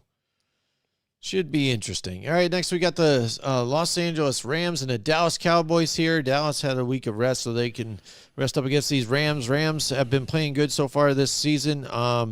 Getting Darrell Henderson, back involved into this game and on the team. How about that? And what a difference for him to get the running game going. Now that they moved on from Cam Akers. And Cam Akers seems like he has found a little niche, too, on his new team. Looking pretty good so far for him in a new scenery. But Dallas at home against this Rams team, it's going to be two defenses against each other. The Rams, have been pretty decent here, despite losing a lot of weapons that they had here on defense. keeping games tight, but still that offense is up and down with me. They are going to get it to their main threats, especially Puka Nacua and things like that. But Dallas being at home in this one, I expect them to pull this victory out. If they are any kind of contender, I'm going with the Cowboys. Yeah, and this is good. I feel like I really like this matchup. This is one of the games that I would love to watch because two teams, right? Like Dallas Cowboys, they've stumbled a couple of times in games where you're like, I thought they were going to win, and they end up losing. The Rams, kind of in the same boat, but they're at 3-4 right now, Jim. And honestly, probably thought they would only have one win at this point before the season started. But with the emergence of their defense and how well they've been able to play, minus last week, I know. The Rams, I feel like the Rams are tough to stop offensively. We've seen them be able to put points on the best of them. And now that you have Cooper Kupp back, I don't think the Rams are going to win or lose two straight. I feel like this is a team where they're going to come back. They're going to play Dallas. This is one of those games where it's not interdivision. It's not a team you normally play. So all bets are off. It's kind of like whatever you think is going to happen could possibly happen in this game. And you're not really sure what the outcome will be. Cowboys, I like their defense, but man, it did not show up before the bye week until the very last play. I think you do the same thing against Dallas. You double team Micah Parsons. It seems to stunt that whole defense. The Rams are going to look to do that.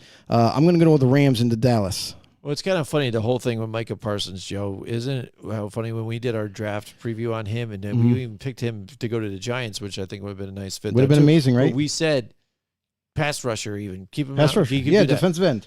They started to this season trying, hey, let's move him out in coverage and all around stuff like that. And it hasn't worked out for him a lot of times. So they moved him back to trying to just stick to straight pass rushing. That would probably have to be the key for them here. And that's the thing that and early on this season, they made that move because I feel like they understood, like, finally, I don't know why it took so long, but we've been pounding the table for him to just play pass rusher, just play pass rush end. And they keep putting him in coverage. He's not a cover guy. So finally they came to realization that, like, hey, yeah, maybe we should just have him not think about anything and just stop the run and get the quarterback. So good for them. But what's happening is you're seeing teams game plan for him and saying, hey, we're going to do our best to take him out of the game. Let's double team him. Let's frustrate him. And it seems to be the answer to stop that pass rush for them because opposite him, you would think DeMarcus Lawrence would kind of take over games, but even man to man, that guy is not doing his job. So, hey, I think that's the game plan to at least try to beat this Dallas defense. They're still a good defense, even if you are able to slow down Micah Parsons. But I'm going to go with the Rams on this one. Oh yeah, absolutely. So next up, we've got the Minnesota Vikings and the Green Bay Packers. I think this one could be a little tricky because Green Bay always has like the Minnesota Vikings number here, especially when they play it at home, despite who might that quarterback be. And they've been in a couple of tough matchups these last couple of weeks here, going down just to a possession or so. And we're starting to see Jordan Love, again, have those mistakes a little bit, the growing pains that you're going to have with your first kind of go ahead as the starter for one of these franchises going forward. I think they will have the crowd behind them here, and Green Bay is going to keep it close. But if Minnesota plays the way they did with that defense, against this team, I feel really bad for what they're going to do to Jordan Love, let alone what they did, with Brock Purdy and Kirk Cousins. Like I said, ever since that show I watched and everything, and I really like him, and I'm standing by him. And last week he did really well, and he's been delivering the ball. Oh no, it's just Hawkinson not getting some catches, turning into tips, wild interceptions that way. I gotta say, and I mean he's been delivering it. For anybody out there that has been talking shit about Kirk Cousins, like, you got something to answer for that, because he didn't just play well, he played above his level. Like, honestly, in primetime games, his resume is terrible. In primetime though, it's like terrible, in terms of primetime games. But the thing is in that game, it's not just primetime. You were playing one of the better teams in the league, and you flat out dominated them offensively. Like, I don't know. They were limited in the run game up to that point. In that game, they were able to run for some strange reason. I don't know what the type of plays they were calling. Kirk Cousins, execution as a quarterback was excelled. Like he just played well above what we normally see from Kirk Cousins. So good job on Kirk, Captain Kirk, if you will. And now you face Green Bay. And here's the thing: don't let your head get too big. You beat the Niners, turn the page. It's time to focus on Green Bay. It's time to handle business and get yourselves back into this divisional competition here for going for the playoffs. So Minnesota played a tremendous job against the Niners. Green Bay, on the other hand, Jordan Love. Green Bay fans were very excited to have him as their starter. Are you sure now? Yeah, you see a lot of mistakes from Jordan Love. Bought in early in that season. I mean, right? I guess they didn't have an option really, right?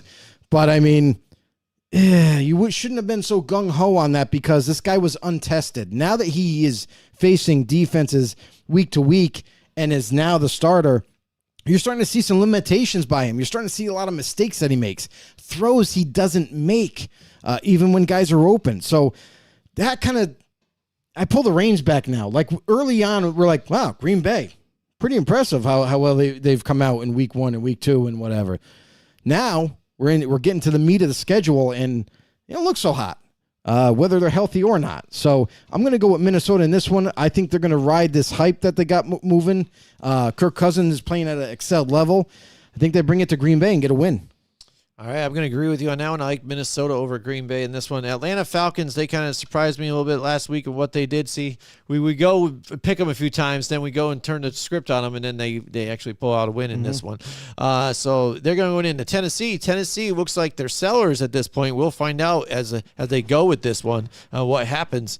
But let me tell you, I think they still play better at home, and what they do, and the weapons that they have, I think is still the better. Depending though, and are they going to start Will Levis in this one, or is it going to be Malik Willis? Doesn't matter.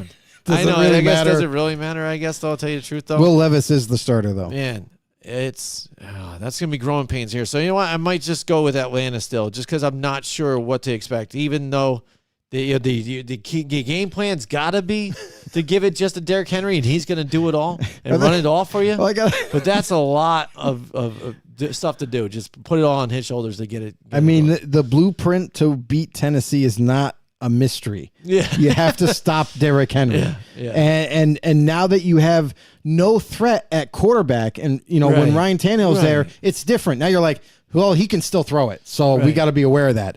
Now you're going to have a rookie quarterback, not tested, come in, and he's played sparingly when he had to, when Ryan got banged up, but he's going to come into this game. I don't care about first-team reps or not, getting chemistry and all that.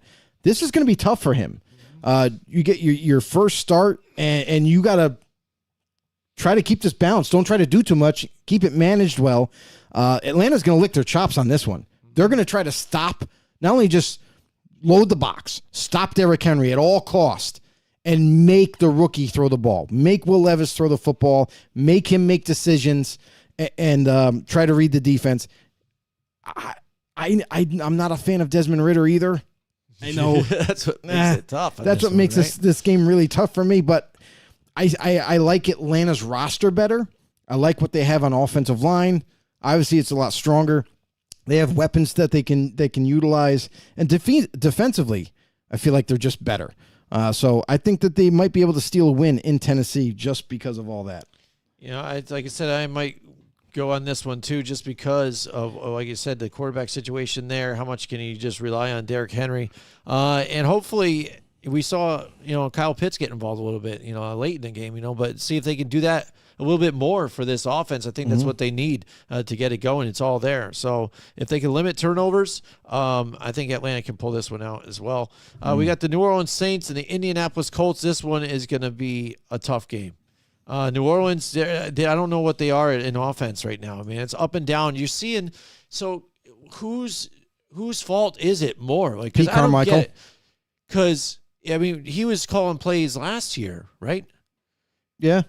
how does it seem that Derek Carr seems like he's more on page? Because we know he's got the photographic memory and everything, so he's read the playbook. He knows it inside and out. How is he not on the same page with the wide receivers that already should know this? No, it's the receivers that are not on the same page with him. Yeah, well, yeah, so it's just basically they're not figuring out what he's thinking right there. Plus, because again, if you know the play, because if you've watched the games, I've watched a few games, and just guys like Chris Olave do not finish the routes. That's where it belongs to. It's brutal watching. And that's why you're seeing a more animated Derek Carr this year. A guy that is literally yelling at his receivers, yelling at Pete Carmichael. Because here's the thing, and that's why I say the offense is stagnant because of Carmichael. Because you have Derek Carr calling him out on the sideline, yelling at Pete Carmichael, much like Tom Brady did to Josh McDaniels. You know what I mean? And if you have your franchise quarterback calling your offensive coordinator out in front of everybody, it's not a secret. The cameras are catching it. That it goes to show you. Now, Derek Carr's a very smart quarterback. He knows the ins and outs of the NFL. You know, he's been there, done that type of thing. He sees things as a quarterback defensively where when they game plan, Pete Carmichael should be on top of it all. And it doesn't seem like he is. Because depending on the call that he makes, a lot of times it doesn't work out. And then I wonder if they kind of restrict Carr in terms of audibling or whatever, because I see like maybe that's where the fire's coming from, is where like we should have done this instead of that play, you know? And then the receivers, the blame goes on receivers too. Chris Olave, there was a play last week where Derek Carr checked on the route where Chris Olave was doing a streak route. It was almost like a hesitation route where he would like stop, fake a hitch, and then go. And Derek Carr was gonna throw to him. I don't think Olave thought he was getting the ball. Get the ball. Yeah, yep. So exactly. He ran halfway down the field and then pulled up. Yeah. And then Carr already threw the ball. Yeah. Carr was throwing it up to him. And honestly, if Chris Olave still had his foot on the gas pedal, it's probably a touchdown because he had the guy by a couple steps. Mm-hmm. So there's things like that for the Saints offense that's kind of like it's the offense. It's either the coordinator not making the right call in the right situation or the receivers not seeing what Carr is seeing. Mm-hmm. So receivers need to get on the same page as Carr. And I don't know if Carmichael will ever get on the same page as an offensive coordinator, but that's really the problem with this offense, and that's why it's so stagnant at times. This is a offense that we saw before the season started as a potential juggernaut offense with all the weapons that they have, with everybody returning, but offensive line play is also not as good as it was last year either. Yeah, I mean, so that's what makes this one tough because we even saw Indianapolis Colts just play tough against a Browns team and the defense that just dismantled, one of the top contenders. So true, and they play better at home too as well. So as long as they're in Lucas Oil Stadium too, I mean, they're not out of it. No, they're not out of it. So the question marks with New Orleans is the only reason why I'm hesitant on this one. But so when it comes down to it, for me, at least for picks, I'm just going to ride with what I was thinking before the season and what I'm seeing as far as New Orleans Saints should be one of the ones to contend for that division. So and be there. And Indianapolis, again, they're starting quarterbacks out. You got Minshew filling in for now. They're trying to figure out what they're doing with a brand new coach. If they could pull this one out, good for them. That means New Orleans, though, is trying to figure some shit out, like we were talking about. But for the safe side, I'm going to roll with the New Orleans Saints on this one. Yeah, I mean, Gardner Minshew, to me, for the Colts, is an enigma. I can't figure him out because one game he'll look like, oh, this guy's deserved to be the starter. And then next week, you're like, yeah, he's a backup. Like, he shows his colors to some defenses, like it confuses you. He makes some great, phenomenal throws, great decision making at times, and then there's other times he kind of just like it's almost like he's sending the game in. That's how bad it looks. So because of him not being as consistent as I thought he was going to be for this team, and the fact that they are a little bit banged up at tackle, and the offensive tackle is not a strength of theirs for the Colts. I like the New Orleans Saints going into Indy and getting a win. All right, we got the New England Patriots and the Miami Dolphins. Hayden, New England's going to turn around and do it twice in a row to division rivals, Joe. Excellent. There you go. That's my hot take. No, Miami at home, they love to play the New England Patriots at home. Their record's probably impeccable. I always pick Miami at home against the Patriots because they always win. I'm going to do it again. Miami at home against the Patriots. And we thought Ramsey was going to play last week, but now it looks like he practiced limited as of today, which is on track to probably end up playing finally for the Miami Dolphins this year. New England Patriots, they managed to figure something out offensively. This has been a team that struggled mightily on offense, and that's an understatement. Their offensive line play has been lacking. Their playmaking skills in terms of getting the ball out of Mac Jones's hands and into a receiver's hands to make a play is also an issue. And Jim, we talked about it last week about what can solve this issue. We said, run the freaking ball. And what did they do last week? They finally ran the ball against the Buffalo Bills, which honestly was amazing because the Bills have been pretty good and pretty stout against the run up until last week. Well, what they don't have is a Matt Milano, who is their ultimate run stopper, though. Yeah, but I mean, still, I mean, it's not with that D-line of the Bills and the lack of the playmaking, for the offensive protection. That's kind of, they took over those games. Or that game. The offensive line for the Patriots beat up the Bills' defensive line. So I think if New England is still able, they have to be able to run the ball in order to have any kind of success on offense. We saw a little bit of it happen last week. Can we see it continue this week? That's going to be interesting. I like Miami in Miami, quite simply because I think that Tua and company are going to get back on track against the Patriots and get the win easy. All right, here we go. We've got the New York Jets and the New York Football Giants. Giants and Jets. Holy crap! Yeah, we're excited to watch this game, right? I am. I'm excited. I'm not. It's another game where that defense is going to be tight and the Giants are going to be inept. Not going to be able to do anything. Think so? Yeah, I don't think they're going to stuff Saquon and then pin it all back on Tyrod Taylor. So I don't think it looks good. Even though Giants are home, I don't think it makes a difference because Jets are home too. It's all the same place. I like the New York Jets. There are going to be more Jets fans there than Giants fans. Put it this way. So, I mean, on a positive note for the Giants, it looks like there's a positive note? Where? It looks like Andrew Thomas and Evan Neal are both limited up to this point. Looks like we might have a potential return of Andrew Thomas for the first time in several weeks. Yeah. Adoree Jackson also limited. So it seems like they're coming into this game a little bit healthier, especially offensive line-wise than when we initially thought. I would say this, like for the Jets, they're just a very good defense. So I feel like that for the Giants, it's going to be an uphill battle for them to score points in this one. They're playing one of the better defenses in the league. And I think that this game is going to still kind of be close because of both offenses, really. Both offenses haven't really kind of blown out anybody or taken over games from beginning to end. Zach Wilson, let's see if he can kind of get into a groove here for the Jets and be able to put up a little bit more points than a few. Giants, on the other hand, I don't know what's going on with Daniel Jones right now. He said it says that he will practice today, but his workload will not increase, and he still has not been cleared for contact. This guy suffered a neck injury, which is very, very, very touchy, very cautious.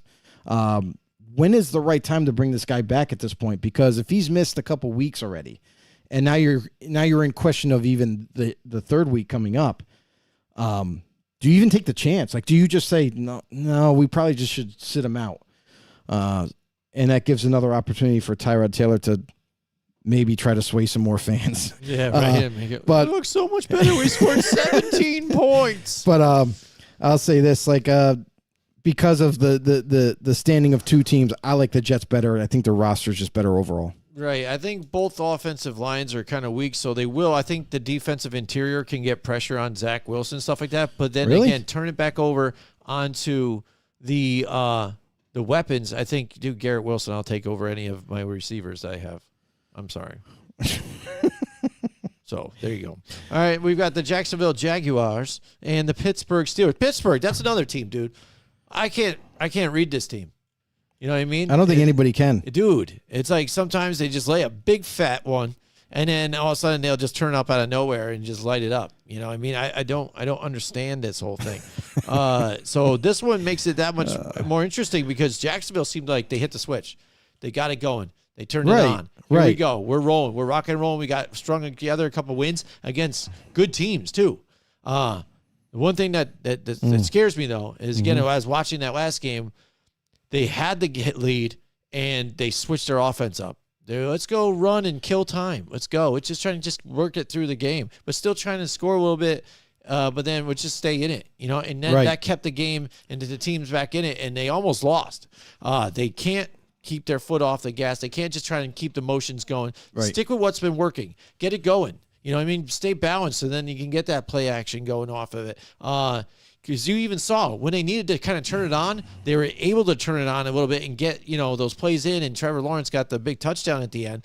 But when you got a lead, you can't try and keep it close. You got to shut it down. And for a team like Pittsburgh right now that you're just not sure, plus that defense real good, you can't just try and skim through with, you know, a slim lead and just roll with it and try and kill clock the rest of the time. Right. You got to stay on point because it looks like, again, one flick of a wrist from Kenny Pickett to Pickens, and it could be lights out again. Just like that, you lost it and walk out of there with a loss. So it's going to be tough at Pittsburgh. It's going to be tough at home. Jacksonville, man, I want to say they can get it done. I'm afraid. But Me you too. know what? At Pittsburgh at home, you know what? Hell with it. I'm going to go with the silver and gold, or the gold and black here. The gold black and yellow? What are they? The black and yellow. What the fuck they're called there? What are they?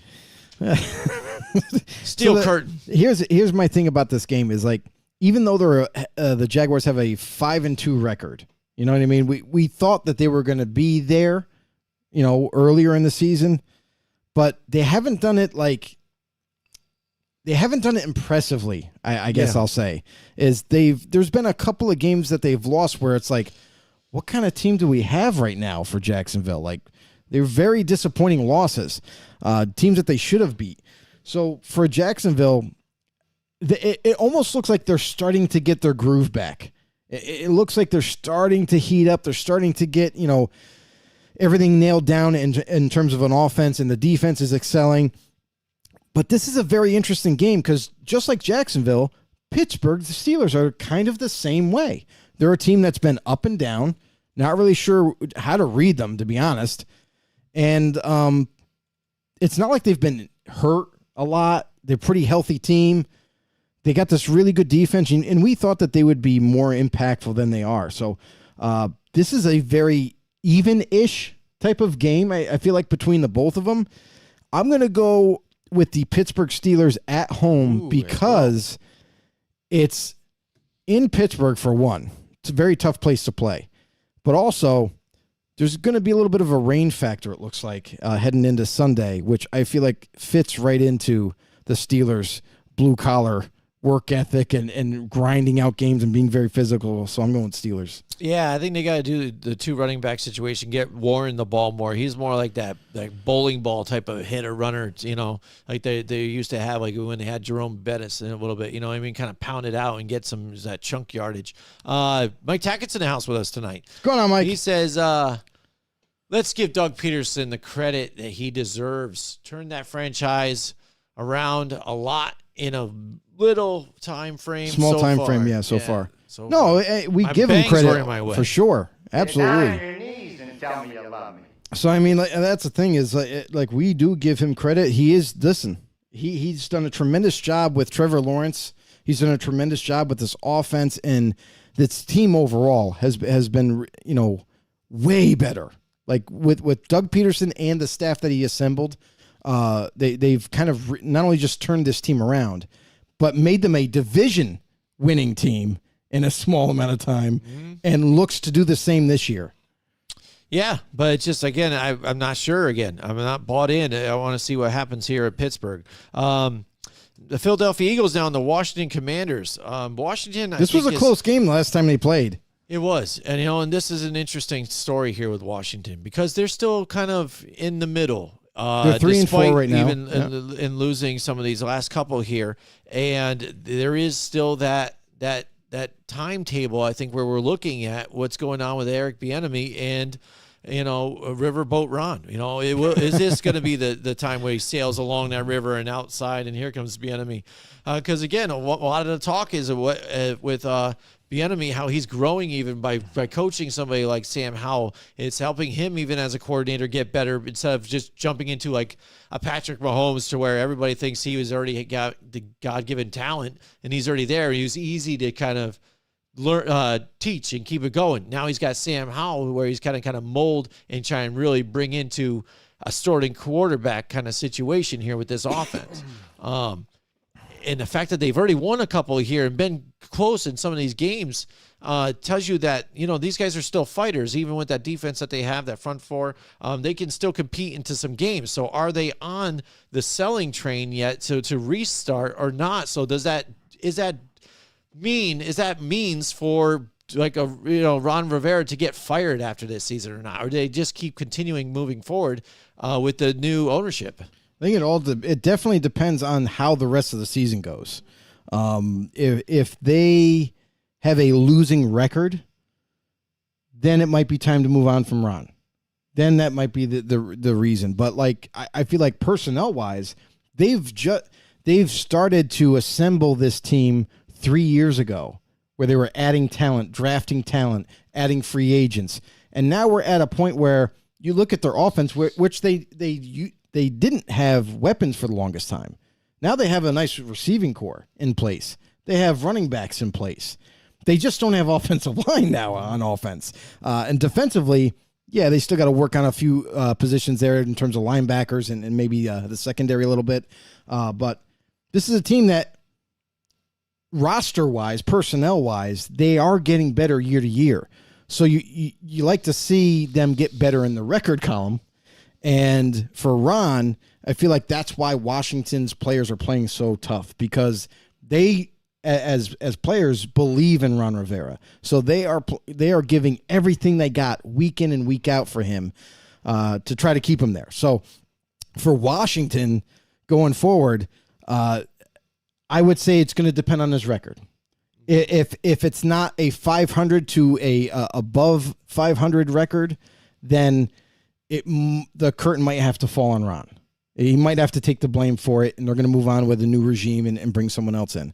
But if he's able to at least get 500, maybe even a winning record, then I think he's pretty safe.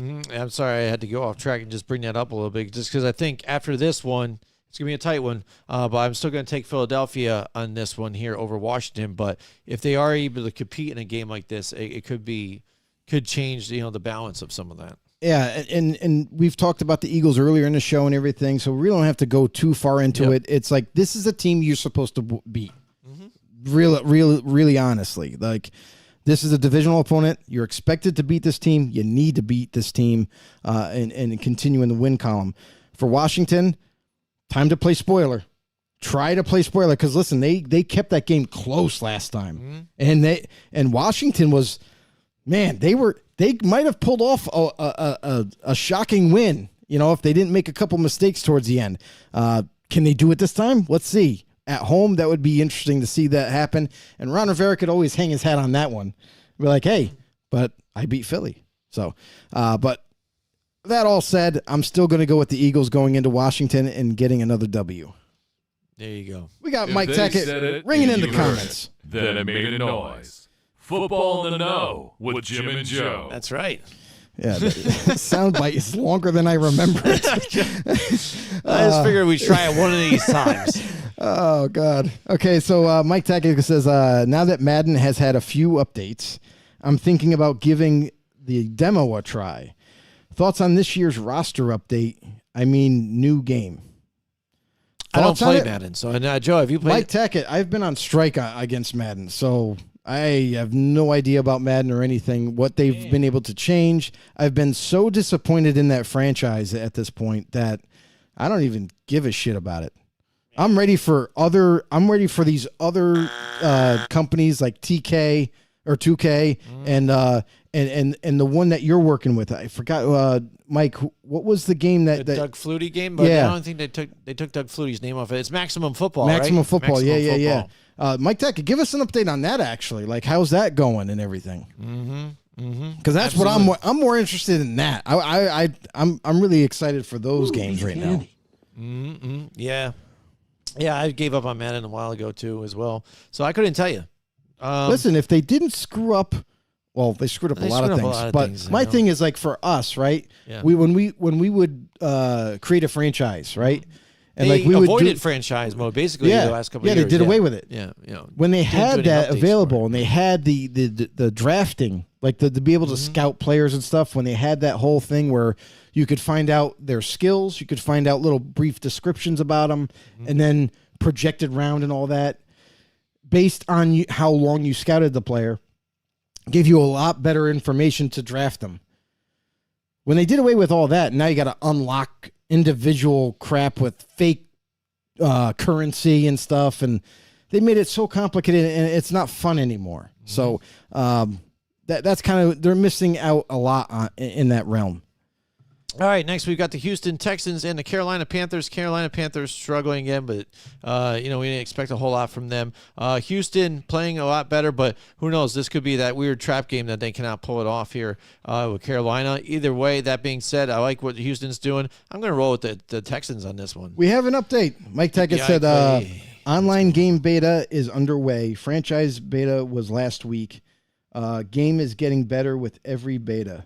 Can't fucking wait. There you go. Me neither, bro. Yeah, and I think just the only things I've heard about it is the fact that, with graphics and things like that. But I mean, I think Oh, who for a cares? small company, Yeah. they do well, You're starting. and you're just you're gonna build with that. So I mean, that's not the be all end all No. of a lot of things with me. A lot of the younger Right. generation maybe, but it's not the be all end all. Yeah, I mean, for this game for Houston at Carolina, listen, we've seen Carolina's struggles. We've seen them actually play relatively well, especially like on national TV. They played against the Saints, and we thought that the Carolina was going to get stomped on. And in turn, they almost damn near won the game. So sometimes they show little spurts of becoming a legitimate team in this NFL, but right now they're not there. And with Bryce Young's continuing struggles at quarterback, that's kind of what's holding them back a little bit.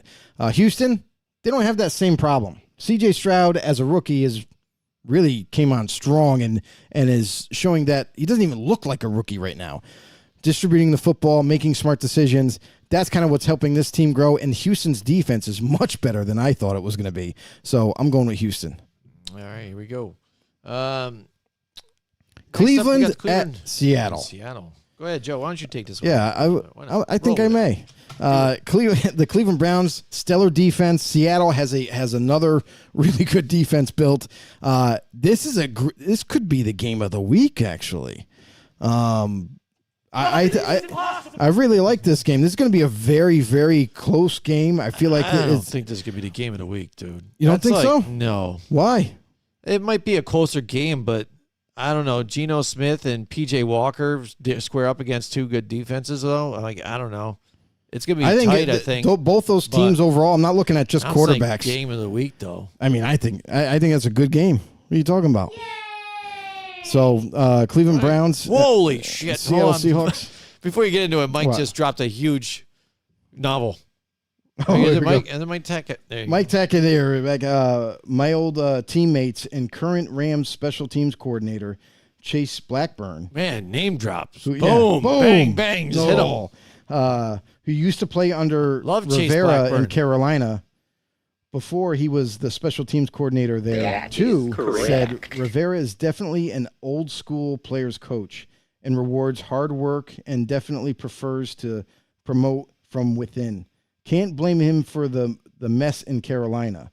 Slowly getting Washington out of the dumpster fire too. Yeah, Mike. You're preaching to the choir here. It's exactly how we feel. Like this guy was ran out of Carolina and blamed for everything, and he shouldn't have been. And since he's been with Washington, yes, it's been some years.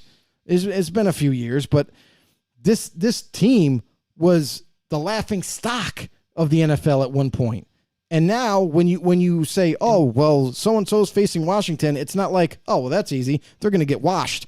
Like, they don't even stand a chance. They stand a chance every week. So they got some young pieces on offense. They need a few more pieces to make them relevant again, but they're getting closer. They're definitely getting closer. Even when we thought they were going to take a step back, though, they fought hard and they would actually win the division somehow out of nowhere because, you know, the Cowboys would squander the division somehow. And you're like, wow, they did it. Yeah. Even though while they were still trying to find that quarterback, because you know in the last couple of seasons, what have we been doing? You know, let's get Ryan Fitzpatrick. Let's go back to Carson Wentz. You know, let's get that. And let's go try and find these guys. And now they said, screw it. I grabbed Sam Howell from, you know, back in the day. You know, I liked him. Let's bring him over. Let's just roll with it then. What the hell? Let's go. You know? Exactly. And that seems like it could be all right for him right now. All right. So next, Seattle. So what do you think, you know, with this one, that game of the week? Okay. So, yeah. So let's just say, like, honestly, I think this is going to be a really good game. The Browns, they don't have Watson. He's been ruled out, which is weird. But other than that, they're actually really healthy. They're not really banged up. Seattle, on the other hand, they're missing some players. Uchenna Nwosu, something like that. Yeah. He's out for quite some time. I think the rest of the year, actually.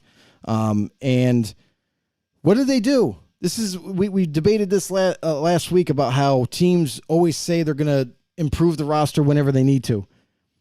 Seattle Seahawks goes out and signs Frank Clark from free agency, adding another pass rusher to this already good Seattle Seahawks team that they needed. Geno Smith. Jim, are you convinced with Geno going forward? Like, has he shown you enough, especially this year? It seems like he's struggling. It is with me, though, too. Yeah, he might have found a new spiritual place for him to get better with some things and stuff, but I think it deep down inside is because he's a very angry man. I think he carries a lot of emotion and a lot of things, and he puts it out there. I really do. I think he is very. Why I think he had issues even with teammates in New York and in Buffalo. That's true. He seriously got his face smashed in by a teammate. You know, because he didn't show up or was supposed to do something for a charity and didn't do it and yada yada. Gotcha. So I think he really has bought into this newfound love for religion to fight the demons that he is and the angry person that he is.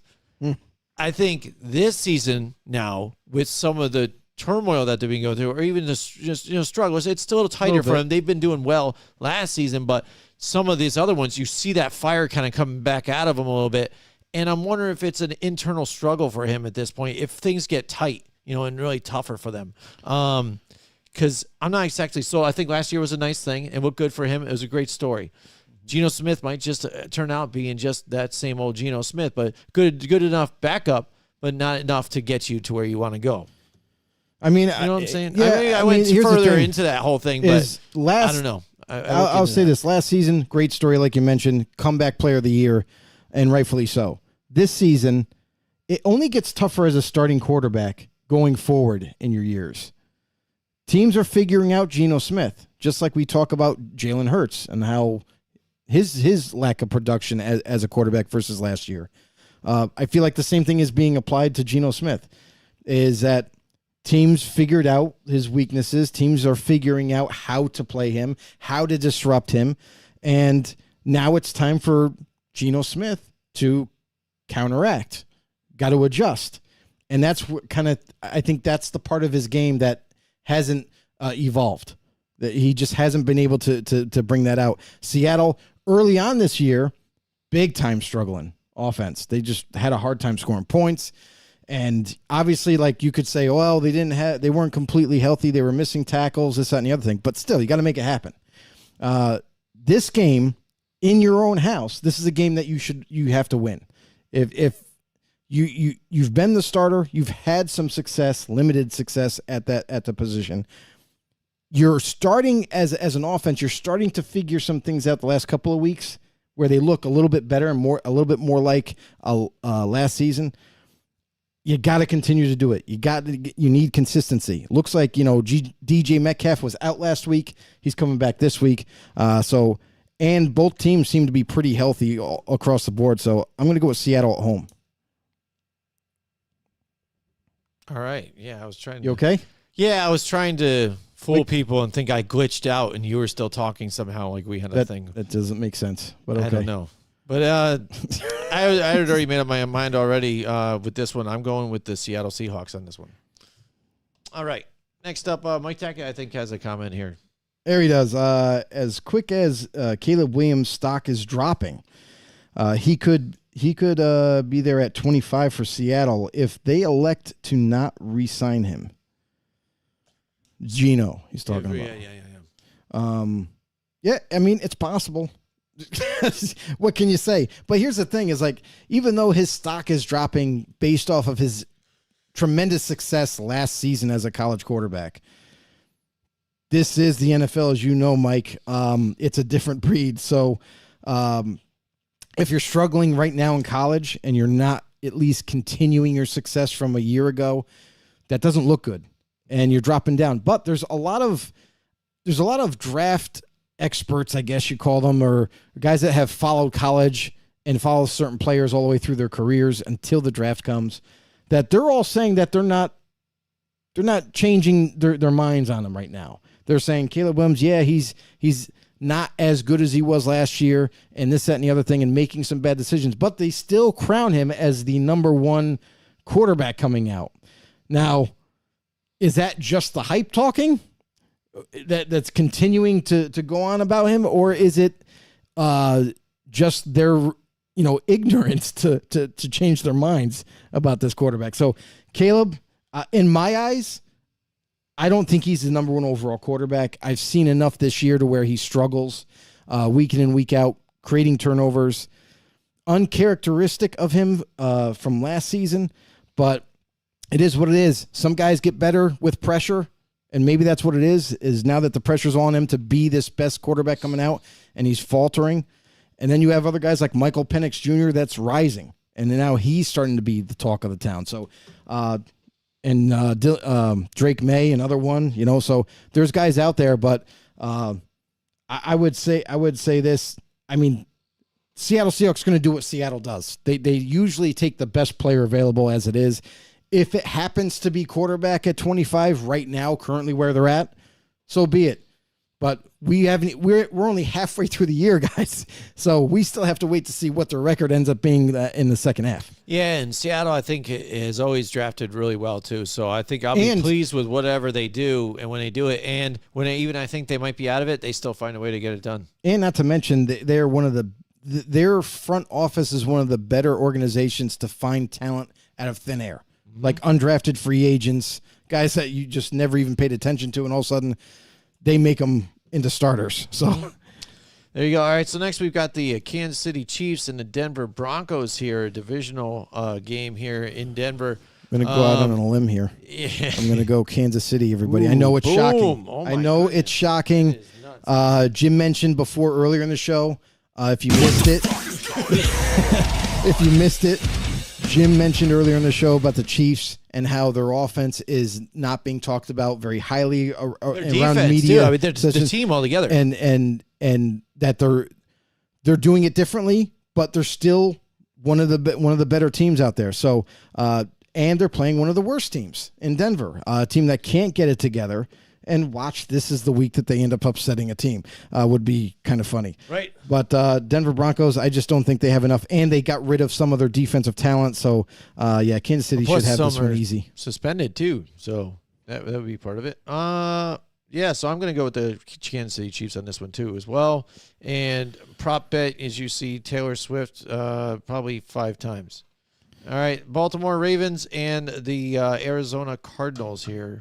Joe, Cardinals, again, they are who we thought they were. Baltimore, I think, played really well last week. I think they'd even take a tick down a little bit because they kind of overdid themselves, I think, in this one. So they're riding high, but I still think they still take this one pretty easily, handily here. I'll say this. Last week, they put on a clinic defensively. Woo. They put on a clinic offensively. They were just hitting on all cylinders. Baltimore, even though they have to travel to Arizona, not that big of a deal. I think Baltimore is going to be able to handle Arizona despite possibly the return of Kyler Murray. Sounds like he practiced today in limited fashion, and we'll see if he even gets the go-ahead to start. But both teams pretty healthy.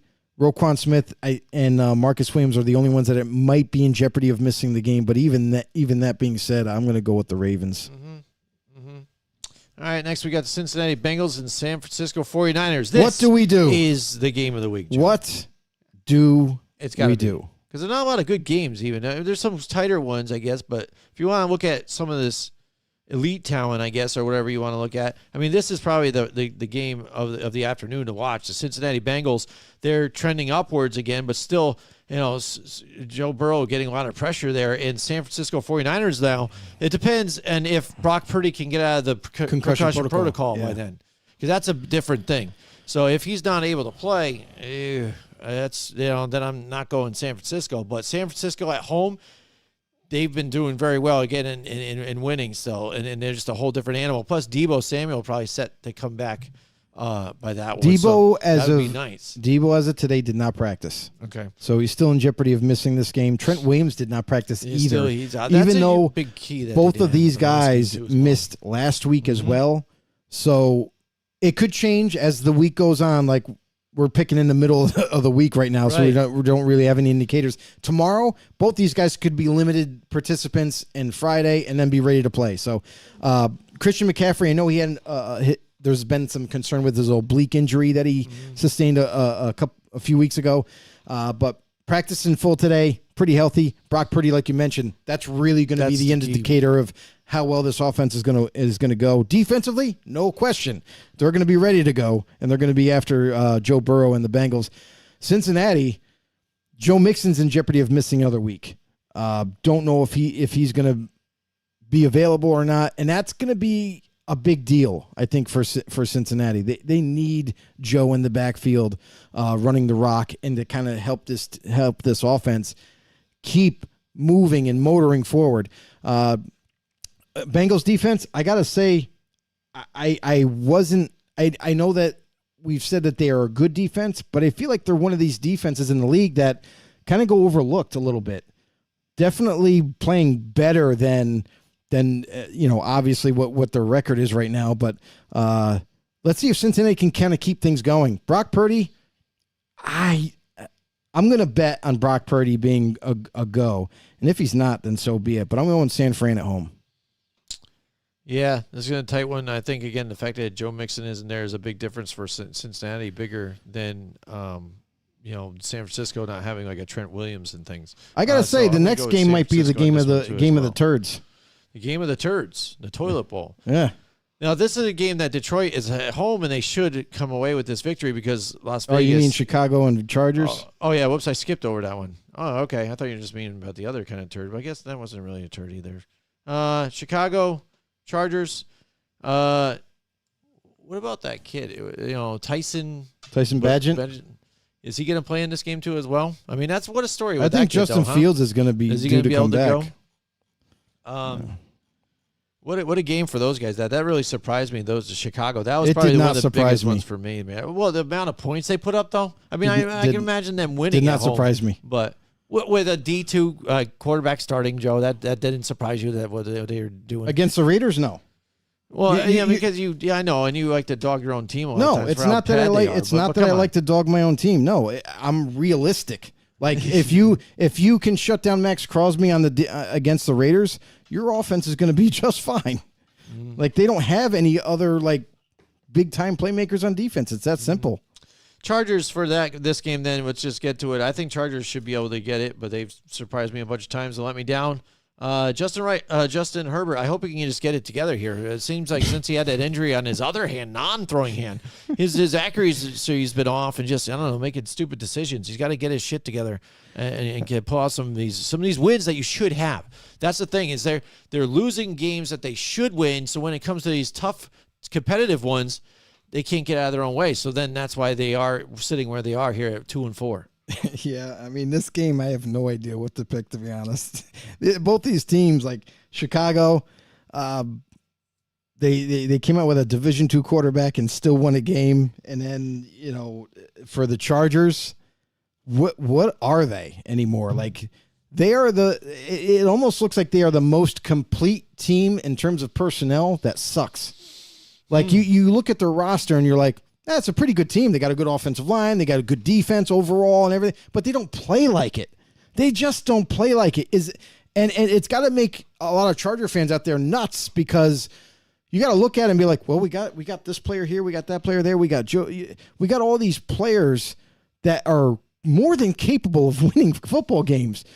But where's the results?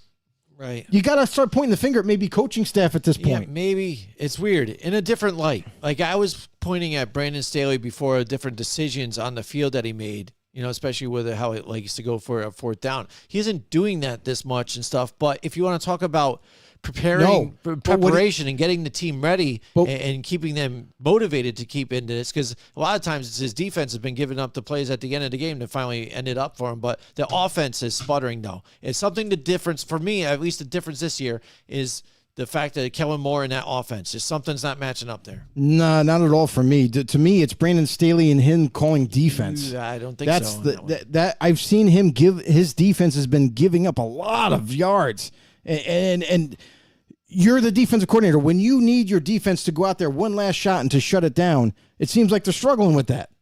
So, like for the Chargers going forward, Kellen Moore in his offense, he's actually, him and Herbert have a tremendous relationship, and for the play calling and everything, it's they just make it happen. Like they're not. I gotta say that I really do believe that overall the coaching staff in general, with the personnel they got, there's no reason why they can't win games. So that falls on coaching, hands down.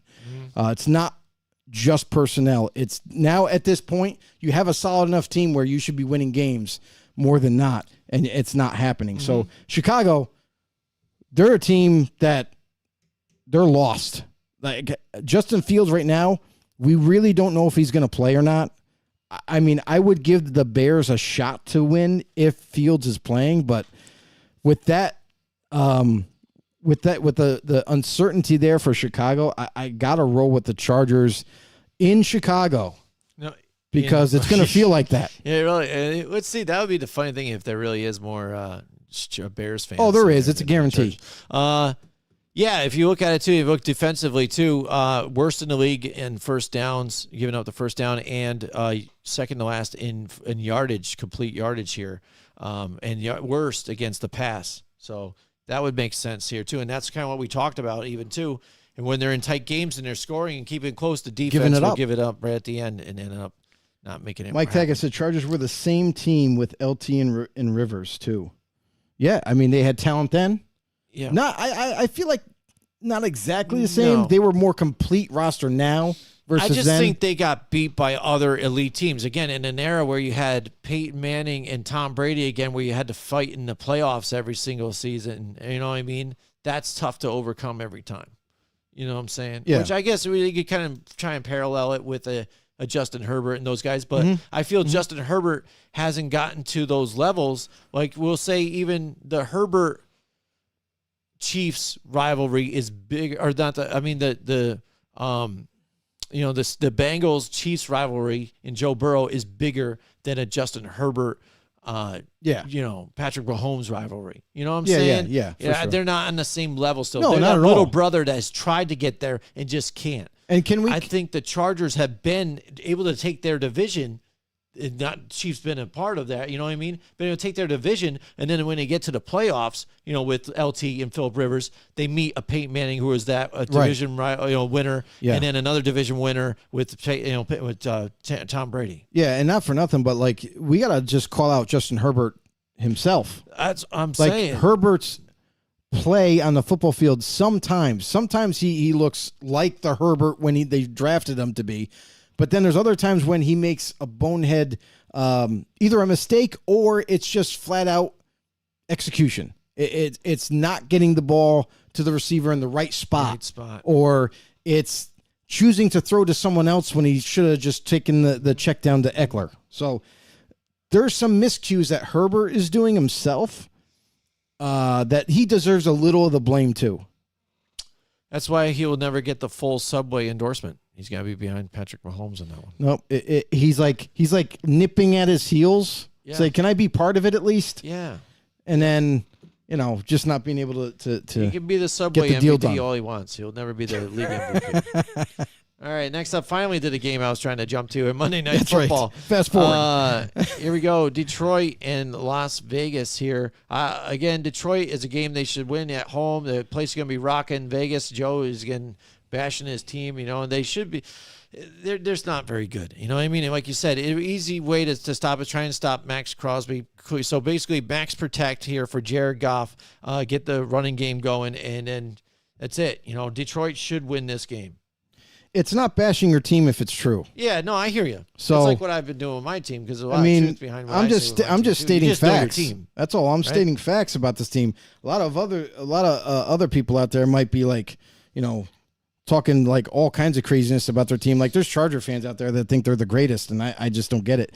But for the Vegas Raiders, I mean, they're limited. Let's just call it what it is. Coaching is terrible, and it shows. Because there's games where this team should win games, and they fall flat on their face. Offensive production is lacking. They haven't, as an offense, been able to score. Get this. We're like mid-season. They haven't been able to score over 20 points, or 20 points for that matter, as an offense. How pathetic is that? Like, that is insane. And then defensively, they just don't have the right pieces there. They've done a terrible job assembling this team defensively. They've done a terrible job drafting. I mean, let's just say what it is. And going against Detroit, this is a team that we talked about earlier in the show where they're an ascending team. They're definitely on the come up, and they're taking notice. This is going to be in Detroit, so good luck, Raiders. Definitely, it's a tough place to play, especially now that they're winning games. This crowd's going to be insane. Having a national broadcast game in Detroit, Yeah, great win been for a long them. time since that's happened. And good for them, though. Yeah, I mean, a lot to. I look for Detroit to kind of just basically take the game over from start to finish, and I don't think the Raiders will have an answer for it. Yeah, and then he goes, here you go. Mike Tackett said regarding Subway, bring back the $5 footlongs. Yeah. You're never going to see that stuff again. I know, damn inflation. Never happening. Thanks, Biden. Even then, like even when that campaign was going on for Subway, $5 footlong, it wasn't really just $5. Yeah. Like I found out, like after you get it and everything, it's like $8. It's like, you lying sack of. Well, it's funny is because now their big thing is like, hey, we're slicing our own meat now. Oh, look at that. Ooh. Oh, and by the way, it's 30%. This whole time you've been telling me to eat fresh, and it hasn't been fresh, but now you're telling me now it's fresh because you're just cutting it finally. And also, Jim, it's 30% more meat now. Wow. Hey, 30%. About time. Yeah, and 50% increase. Yes. 30, 30, Thanks, 30. Obama. Yeah, man. It's Subway. Yeah.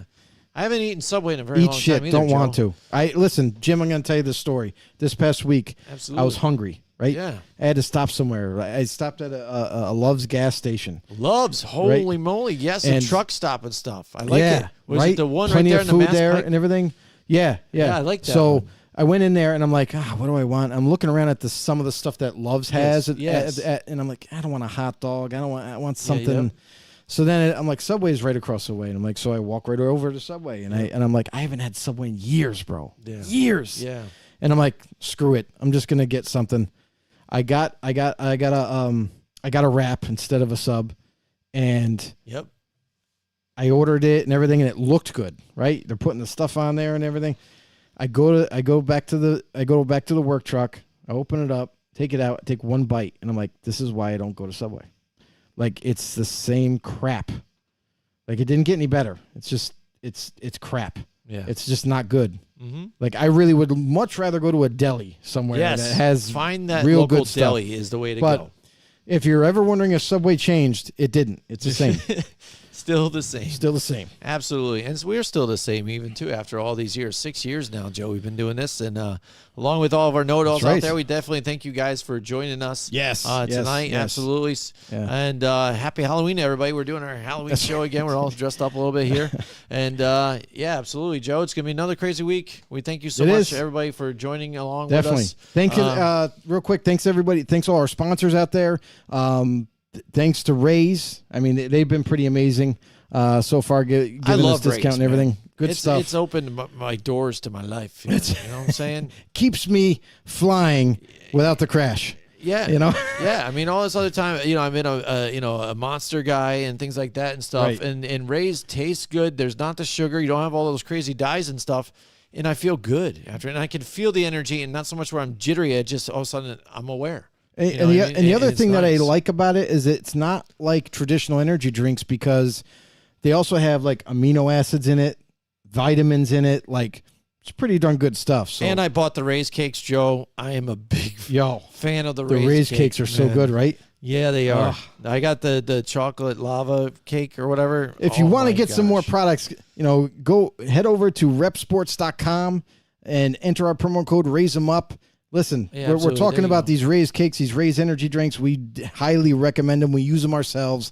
It's a great place to get all your different you pick-me-ups, if you will, and some snacks and whatnot. But yeah, American made in Florida, good stuff. Also, we just want to say, everybody out there, thank you guys so much for tuning in today. If you could do us a huge favor, if you're new to the show, if you're not new to the show, go reach out to some people that you know love football. Head over to YouTube, like, subscribe, comment, share, do all of that. And when you do all that, then swing back and say, hey, I think they are on podcasts too. Anywhere you get your podcasts, iTunes, Spotify, you name it, drop a follow there and become a know-it-all. Would you already? It's been too long. All right. See you guys next time.